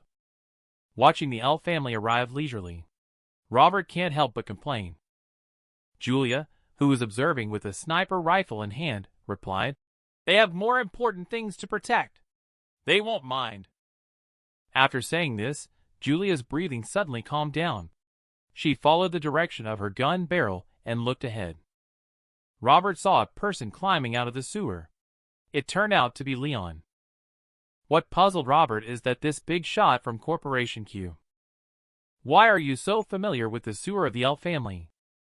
Julia took out an observation device from her pocket and handed it to Robert, who was stunned at the moment. Facing that cruel voice, he had no choice but to obediently state the wind speed and distance. As soon as Robert finished speaking, Julia swiftly calculated the compensation angle to make adjustments. Robert is puzzled. Are you going to kill Leon? With a bang, Julia answered Robert with a gunshot. The roaring of the gunshot in the night sky was so abrupt that it almost startled Robert. It turns out the bullet did not shoot at Leon, but aimed at the off-road vehicle. Leon, who had not run to the side of the car yet, was angry at that moment. He was about to get on the car and run away. As a result, the car was exploded by someone. Leon could only lead Thomas and others to drill back into the sewer. And in Julia's eyes, such an operation was just for fun. Robert watched as the L Corporation combat troops in the distance began to surround this area. At this moment, Julia smiled and said, wish you good luck. Before she finished speaking, a door opened in the shadow next to Julia. Just in this moment, Robert had heard someone shouting loudly, "There are snipers in the bank building!" He turned around and crawled towards the building below. If they don't leave soon, they will be surrounded by L Corporation. Robert was all sweaty when he returned to the shop. Ryan looked at Robert returning nervously and asked, "Bro, are you injured? What happened?" Robert briefly described what had just happened. Prepare for Cody to take Jessica back first. However, at this moment, suddenly, a knocking sound came from outside the shop. It turned out that Leon brought people over. Robert opened the door. He looked at Leon with a strange expression and said, "Why do you smell so bad?" Leon took them into the shop, wanting Robert to use the all-purpose wound medicine to help the injured person. Robert pretended to be casual and asked, "How did this injury happen? The explosion in the fortress just now wouldn't have anything to do with you guys, would it?" Leon almost jumped up. "We just accidentally fell down." Actually, Leon knew that these words could only deceive ghosts. How could Robert, such a clever person, possibly believe his lies? But Robert wanted to discuss Leon a bit. "Did you walk here? Where is your car?" Leon could only come up with another lie, saying the car was taken for maintenance. "Don't talk about what happened today. Otherwise, I'll reveal that Cody is a supernatural entity." Robert took out the all-purpose wound medicine without goodwill. He carefully examined the unconscious person, speculating in his heart that this might be one of the two supernatural entities from tonight. "Did you just go out?" Robert pointed to the bicycles in the yard. "I just learned how to ride a bike. Teacher Jessica is here specifically to teach us." Jessica's expression is very natural. Luna took a towel and helped the supernatural entity wipe the blood stains off its face. She explained in surprise. She turned out to be a woman after all. She looked to be around 27 years old. Cody approached at this moment. "Master, it seems to be a celestial dragon horse." This woman went to Seed of Fire Company with her brother to donate blood in order to receive $1 million reward. Unexpectedly, all the rewards turned out to be a hoax, and they were ambushed by the other party. The brother unfortunately died a tragic death. While waiting, Leon wanted a supernatural entity bodyguard to save her. After Luna applied the all-purpose wound medicine to her, the other party also wakes up successfully, looking at Leon's attentive appearance. The other party still cannot believe that it was Leon who saved them. She was about to walk out with a weak body. Luna quickly walked over to help her up and comforted her. "Your injuries are not healed yet. You cannot move. You cannot move." As a result, only to see tears falling down her face one by one. "My brother is still in the hands of the Seed of Fire Company." But her brother had been blown away by an RPG long ago. Just because Seed of Fire Company only wants blood and not live captives, Robert remained silent at this moment. When he first heard about Seed of Fire Company, he initially thought the Seed of Fire Company was about symbolism related to the continuation of humanity. Now it seems that the other party is not a good person. Leon said in a dissatisfied tone, "I'll give you $30,000 tomorrow." She knew she couldn't save her brother. And Leon tried to win over this woman with emotion, but she was not buying it at all. Her name is Daisy. After expressing her gratitude to Robert, she is preparing to leave. As soon as she finished speaking, Daisy fainted again. Luckily, Luna was there to help her. She said, "What should we do about Robert?" Robert looked at Leon coldly and said, "Hurry up and take her away." Leon used a money tactic in response to Robert's expression like that. Robert then had Cody guard the doorway to prevent anyone from running off without paying. The next morning, a few students on their way to school bumped into Julia at the school gate. Ryan greeted politely, saying, "Hello, sister." Julia responded cheerfully, "Hello to you too. Tomorrow I will bring you some delicious food. I'll have your brother pass it on to you." Robert felt a bit uneasy watching this scene. When did these two become so close? At this moment, Julia suddenly curiously said, "Robert, didn't you invite teacher Jessica to teach you how to ride a bike yesterday? Why didn't you ride it here today? Did you not learn how to ride it?" Robert pondered for a moment and said, "I sent my bike for maintenance." After Robert finished speaking, he saw Julia right at the school gate, laughing so hard that she couldn't even stand up straight in broad daylight. She said the car needs an oil change and filter replacement to maintain it. At this moment, Robert finally knew where he had gone wrong. He suffered a great loss due to his poverty. Then Julia immediately claimed that she learned how to ride a bike in just one try, which shut Robert up. He asked Palace, but the answer was unexpectedly that the other party did not have any bike-related skills. At this moment, Robert just realized that Julia, this girl, lies so smoothly that she doesn't even need to draft her lies. In the next class, Julia was called upon by the teacher to answer a question because she was absent-minded. But to everyone's surprise, Julia took off her own baseball cap and put it on Robert's head directly. Looking at her exquisite and stunning face, Robert was taken aback by how beautiful Julia was. You absolutely cannot imagine how amazing the skills of these two beauties are. Julia's advanced jump rope skills are beyond imagination. Now even Lucy has mastered the advanced nose-picking technique. Does this advanced nose-picking technique result in cleaner nostrils? It took 2 pieces of paper, but Robert finally drew Lucy's skill, Gate of Shadow. The first ability, Shadow, was already so powerful. But this time, its significance is even more significant. Robert tried to use this ability. In an instant, 2 Gate of Shadow appeared in front of him. One is the entrance, and one is the exit. The only flaw is that he is still unable to locate the position to open the exit. The current position of the exit deviates quite a bit from what he had imagined. When he tried to go through the door at the entrance, something unexpected happened. Robert was stunned. He tried countless times in just a minute, but no matter how hard he tried, he could only get one hand through. Could it be that when using the map, Lucy only stuck out one arm? Can this palace still be navigated by the map? Why can others shuttle freely, while I can only extend one arm to go over there? What if I encounter danger in the future and need to escape? Do I let my hand run first? Robert returned to the store and began to practice. He repeatedly opened the Gate of Shadow, trying to find the rules within the shadows. At this time, Luna came over with a frown to find him. What about Ryan? Did you forget about them at school? Robert then realized. I will go pick them up now. Jessica led Warren and Ryan in.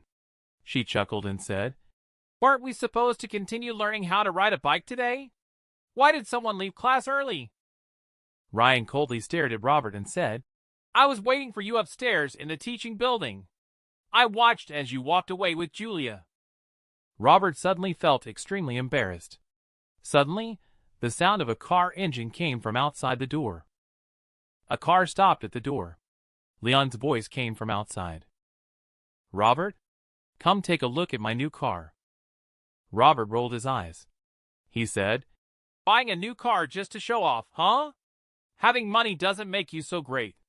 What happened to our agreement about the money?" It turns out that Leon brought a lot of supplements for Daisy this time he came over. At that moment, Robert seemed to see love in Leon. He knocked on the door for a long time, but there was no response. You can't be serious. A big shot from Corporation Q like you. It's been criticized for such a long time. Why are you still rushing in and courting humiliation? Leon is not happy. You don't understand. I used to be like a lotus flower in the midst of thorns, not tainted by a single leaf. Robert laughed upon hearing this, as if he had figured out that the medicine you bought from me was actually used by Thomas. Snap! Leon looked even more embarrassed. However, Leon is not an ordinary person either. He pulled Robert to change the subject, saying, "Can I borrow Cody from you recently?" He intended to borrow Cody to see his research results. But Robert refused when he realized he couldn't get any information out of him. At that moment, a person from Corporation Q walked in. He whispered a few words to Leon and then left in a hurry. Robert looked at the figure of that person. He felt that Corporation Q might be plotting something. How can I lose weight quickly? Have one steamed bun for breakfast, lunch, and dinner respectively. Is it supposed to be eaten before or after meals? This is the weight loss plan that Robert has designed for Leon. Leon decided to treat steamed buns as weight loss pills in order to pursue Daisy. Looking at the beauty before him, Robert felt that Leon probably has an obsession with supernatural entity. I heard Cody saying that Ben Borba was trying to turn him over before. Now he's risking his life to rescue Daisy. And he launched a fierce attack on Daisy again. If this Daisy has a problem, it's like having a time bomb beside you. Robert felt something was not quite right. He must be more cautious with this Daisy. Just at this moment, Palace suddenly said that the side quest is to shelter the refugees for 7 days. After completing the task, you could unlock new items in the vending machine. Robert was stunned for a moment. He thought that the vending machine only sold all-purpose wound medicine. It turns out that new items can only be unlocked by completing tasks. During dinner, Robert casually asked Daisy, saying, "What is your super ability?" "I am relatively strong," Daisy whispered. Robert felt that her ability was somewhat useless. He said with emotion, "To be honest, with just your ability alone, it would be difficult to escape without the help of Leon and the others." Daisy defended, saying, "He doesn't have good intentions. His expression and tone are off." Originally, Daisy was planning to seek revenge on Seed of Fire Company. How could Robert agree? So he earnestly advised against it. "If caught and tortured, you might even expose that we have been sheltering you.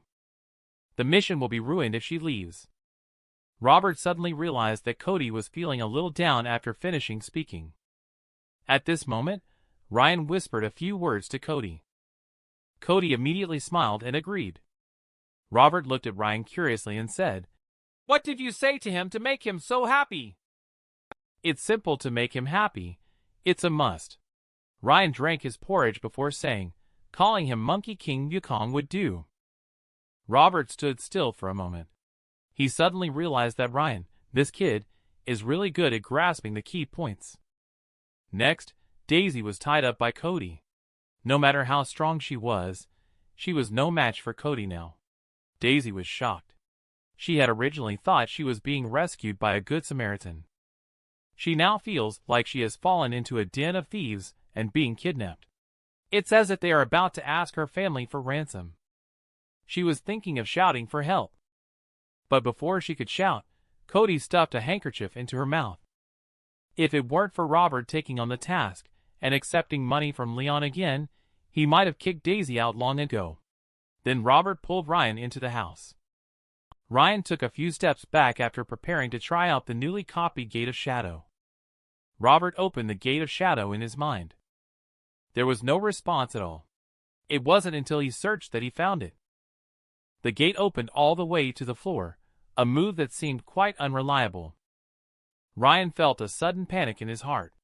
He said, "Maybe you shouldn't use me as an experiment for now." This is the super ability Gate of Shadow. Robert successfully replicated Lucy's ability through the palace. Originally about 2 meters long. Only one arm can pass through due to Robert's willful alteration. At this moment, the Gate of Shadow is only the size of an arm's thickness in a circle. In order to prevent Ryan from being a guinea pig, Robert told Ryan, "Tomorrow, when you go shopping for groceries with Luna, buy a live chicken." Robert is very confident in his ability to surprise others by hitting them with a stick when they least expect it.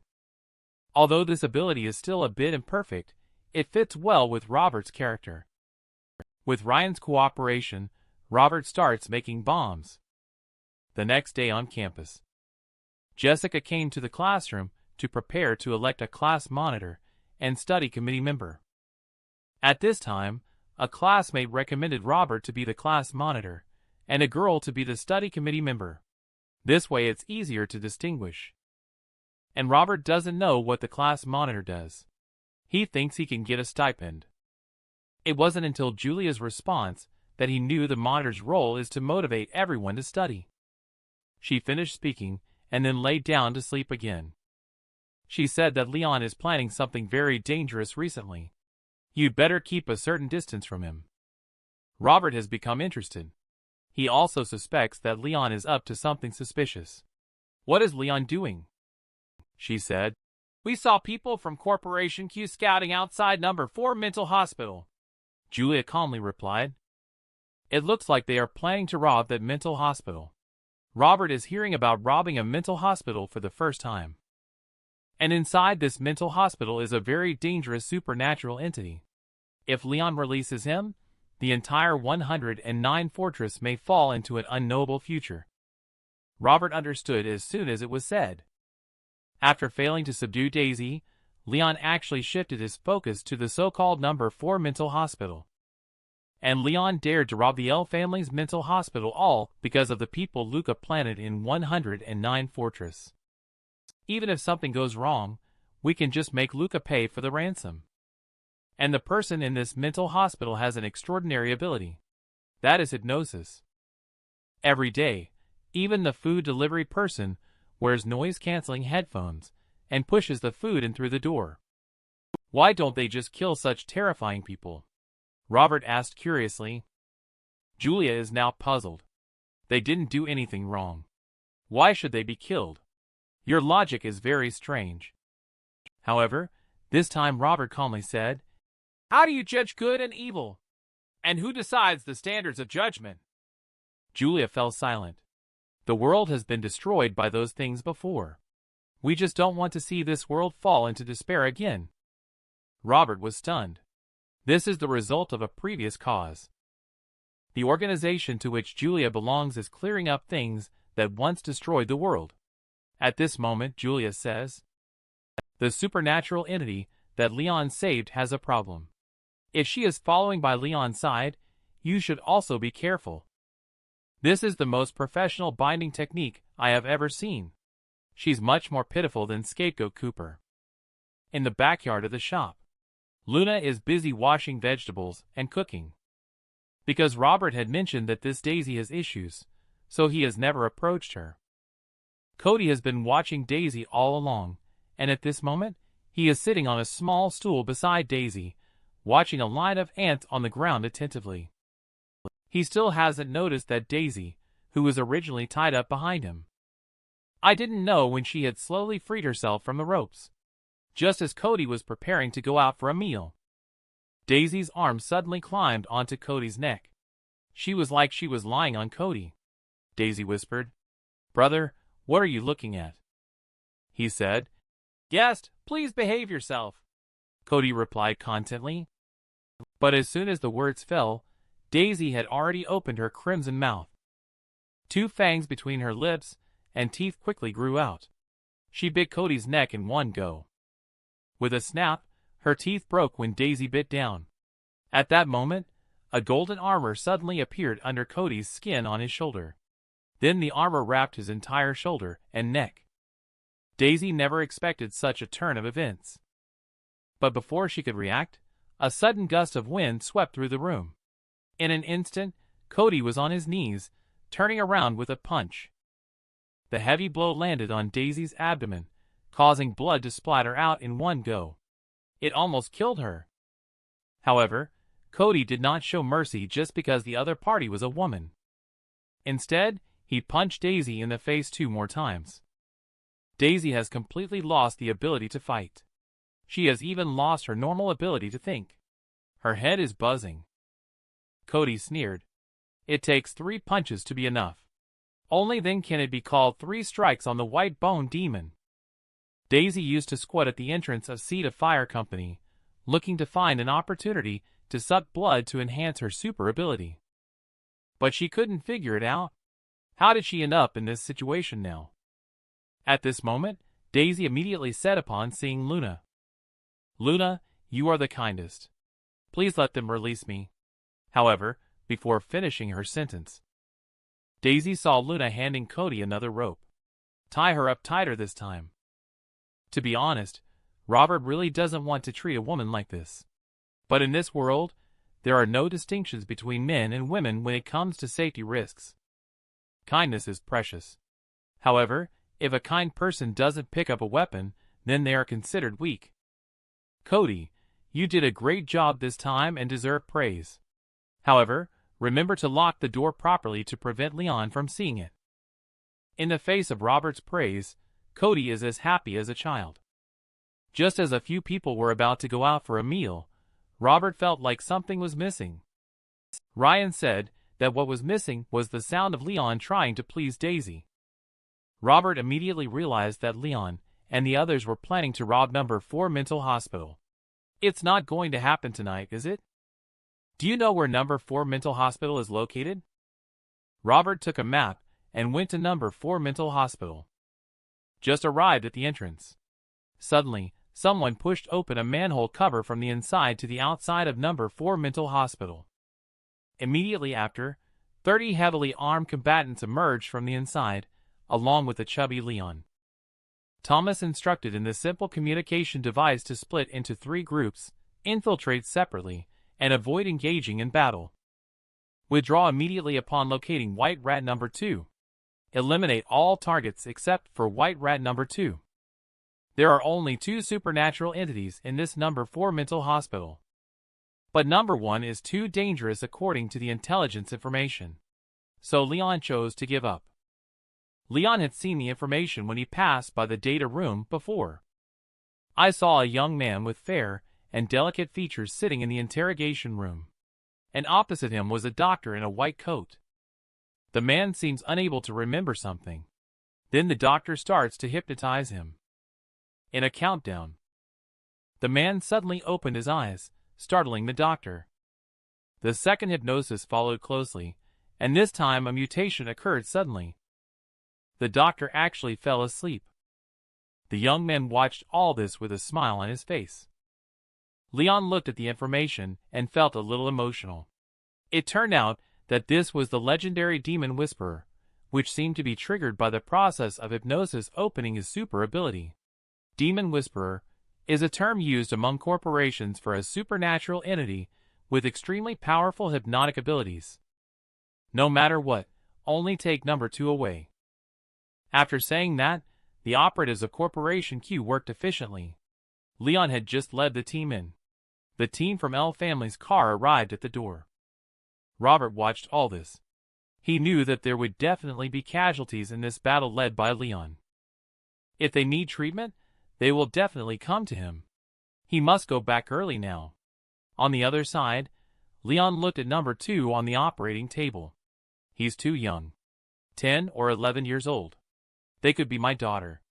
How can I help him fight? At this time, the combat team has already knocked number 2 off the operating table. He said, "Boss, we need to leave quickly."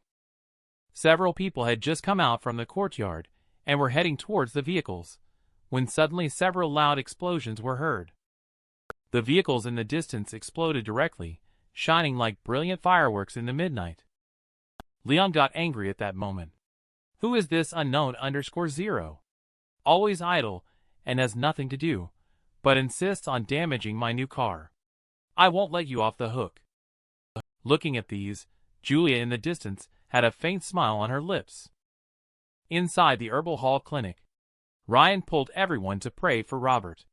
The most miserable one was Daisy, who was tied up and seated there. Robert just walked in and asked everyone to clean up. Leon arrived shortly. Sure enough, not long after, Robert heard the sound of a manhole cover being lifted outside the rolling shutter door. To be honest, Robert was a bit curious about how these people could accurately find the manhole cover in front of his house. Thomas said to Robert, "This is our boss's cousin." At this time, Cody approached again. He carefully, very carefully, scrutinized the little girl for a long time.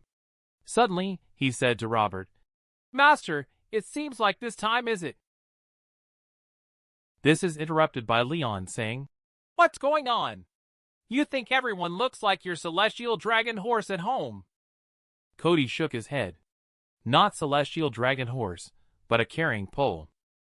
I have to say, the team from Journey to the West is getting more and more organized now. Cody not only gathered the 4 disciples, he even considered bringing the carrying pole into the picture. Robert is thinking about waiting for the return of the 2 baskets and the celestial dragon horse. So, this carrying pole girl is named Sarah. Super ability means extraordinary strength. Robert felt a little uneasy as soon as he heard this. You should know that the person who claimed to have only great strength is still tied up in the room. Sarah casually slapped Warren, frightening him into quickly begging for mercy. Ryan sighed and said, "Kids nowadays are really extraordinary." Leon is having a hard time accepting this reality. He can't understand how the person he worked so hard to save has joined the journey to the West team. I don't believe it. This little girl must have been misled. In Leon's opinion, there are seldom such coincidences in this world. It's understandable if one person is crazy. However, if 2 people go crazy together, it becomes a bit peculiar. At some point, Robert suddenly felt like he might truly be the rebirth of Tang Monk. Ryan stared at the little girl and asked, "Who am I?" She replied, "You are the White Dragon." The little girl said nonchalantly. He said, "Too bad. I'm not." At this time, applause came from outside the shop. A young man with a delicate face walked in with a smile. "Indeed, I can't deceive all of you. Liren, come back." The atmosphere in the whole room became tense. Robert didn't even notice when this young man walked in. Leon then picked up the firearm weapons and aimed it at the young man, looking as if he was facing a formidable enemy. It's not that Leon is overly tense. It's that he knows the other party's identity. Demon Whisperer. The original visitor's name is LeBron, a discarded member of the L family. He calls himself a discarded member probably because he was confined in a mental hospital by the L family. Robert calmly looked at the other person and asked, "What is your purpose?" LeBron looked at Robert and smiled, saying, "I just came over to say hello to everyone." Looking at the Robert in front of him, LeBron's eyes revealed a red light. "I always feel like you are special." Now it's Robert's turn to be surprised. LeBron pointed to his head and smiled, saying, "This place is special. So, if we are destined, we will meet again." "Leon, I didn't hypnotize your subordinate. You don't need to worry too much." LeBron looks like he's going to leave. Robert hurriedly shouts to stop him. "Why didn't you come out of the mental hospital before?" LeBron thought for a moment and said that it was not time to come out yet.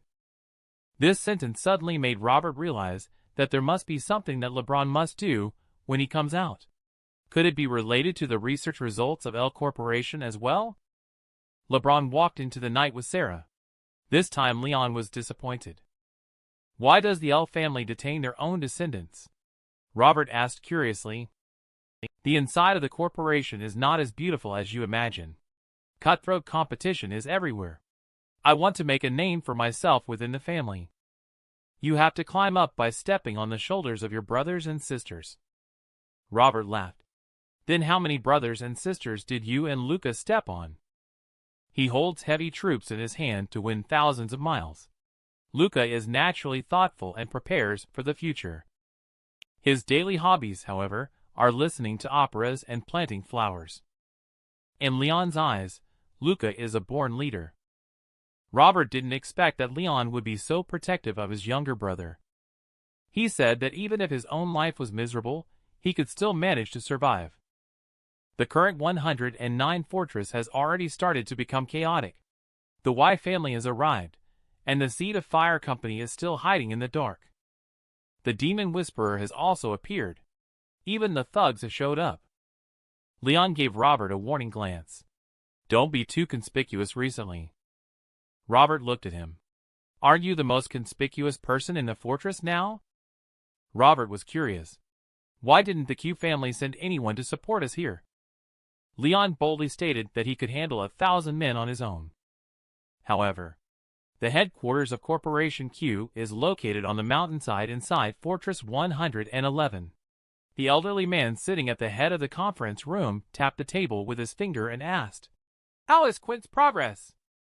"They bypassed Mountain J the day before yesterday, so they should arrive at Fortress 113 today. said a middle-aged man. He will first eliminate the remaining experiment objects there, and then wait for the follow-up post-disaster reconstruction team to arrive. They will go to Mountain J again to search for the organisms inside the volcano crater. It seems that these organisms should have fallen back into a deep sleep. They don't seem to have any intention of leaving the crater. We suspect that they depend on the temperature of the volcano. To ensure the successful reconstruction of Fortress 113, the Q family has directly deployed a combat team this time. Because the resources near Fortress 113 are crucial, post-disaster reconstruction work must be completed as soon as possible. The old man said to the young man, "Quaid, you cooperate with them to arrange for the refugees to work over there." "Don't forget to hit the like button and subscribe," the old man said calmly as he nodded. "Let's cool him off first. The young man's aggressiveness is too strong. He needs to be humbled." No one else has expressed an opinion on the matter. However, at this moment, someone knocked on the door of the meeting room. It turns out that the 7th combat team led by Quint was attacked by the experiment object. Currently, they are retreating with over half of the team casualties. The prominent figures of Corporation Q in the meeting room were just laughing and chatting. Now, they suddenly fell into silence. Someone sighed in the face of such a formidable experiment object. "How about we activate Luca? He is very experienced in fighting these experiment objects." Now everyone in the Q family suspects that a new life form has appeared in the experiment object, an intelligent experiment object.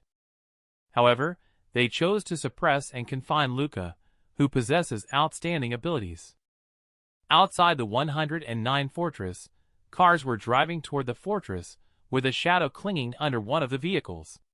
This person was Cooper, who was busy escaping. A convoy of vehicles transporting supplies was slowly approaching the 109 fortress, with a dark figure hanging onto the undercarriage of a large truck. This person was Cooper, who had traveled a long distance to reach the 109 fortress. As the convoy rumbled into the fortress, Cooper climbed up from under the vehicle onto the cargo box. The strenuous journey left him very exhausted. Suddenly, he became puzzled. The wooden boxes in front of him were tightly sealed. He took out his pocket knife and pried open one of the wooden boxes. The moment he saw the cargo, he was stunned because it was filled with firearms and ammunition. Cooper then realized that this was not military supplies being transported by L Corporation. It was illegal arms being smuggled in by someone. Before he could make sense of it, the truck came to a stop. It was already late at night. Leon shone a flashlight inside, and the two men stared at each other in surprise. He shouted, "Cooper!" In an instant, Cooper jumped outside. He landed one foot on Leon's chest and ran towards the street outside. If he didn't run now, he probably wouldn't be able to escape. After being kicked by Cooper, Leon exclaimed, "Ouch," and fell backward. He lay on the ground and didn't forget to shout to the side, "Quickly, unknown_0, catch him. He is Cooper." Cooper, who was running ahead, turned back and was almost scared to death by the sight. Although he had shadowed to block bullets, too many bullets were still not good at all. At this moment, Cooper felt very puzzled. He was just curious about Mountain J's secret at first. But he didn't even enter the blockade circle. The mind of Corporation Q is too narrow. The location where Leon and them are is not too far from Robert's shop. Seeing Leon running over out of breath, "Who are they chasing?" Leon, gasping for breath, said, "Robert, you have Cody help me catch Cooper, and I'll give you 100,000. Robert was stunned. How did Cooper end up in 109 Fortress? If Corporation Q catches Cooper, there might be trouble for unknown_0 himself. Suddenly, Palace spoke up and said, "Mission, help the distressed person escape pursuit." Robert pondered. In Palace's judgment, is Cooper already a distressed person? After receiving this mission, he is not prepared to help Leon close the roller shutter door. He doesn't care at all about Leon's grumbling outside. Seeing only Robert, he went straight to the backyard and jumped over the wall, then rushed towards the direction Cooper fled from on the roof. At this time, Cody also wanted to go out and take a look. As a result, Ryan looked at him and said, "Your master asked you to keep an eye on the white bone demon. You will let the white bone demon escape. He probably will come back to cast the headband spell for 3 days and 3 nights." Cody immediately behaved when he heard this. At this moment, Robert's speed on the rooftop has reached its peak, watching Cooper running desperately ahead. Leon and the others are chasing desperately behind. While keeping up, Robert is contemplating how to save Cooper without offending Leon.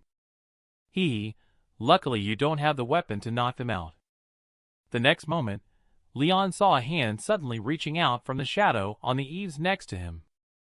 A slap landed on his forehead, sending Leon directly to the ground. This not only saved Cooper, but also pinned the blame on the thugs perfectly for Lucy.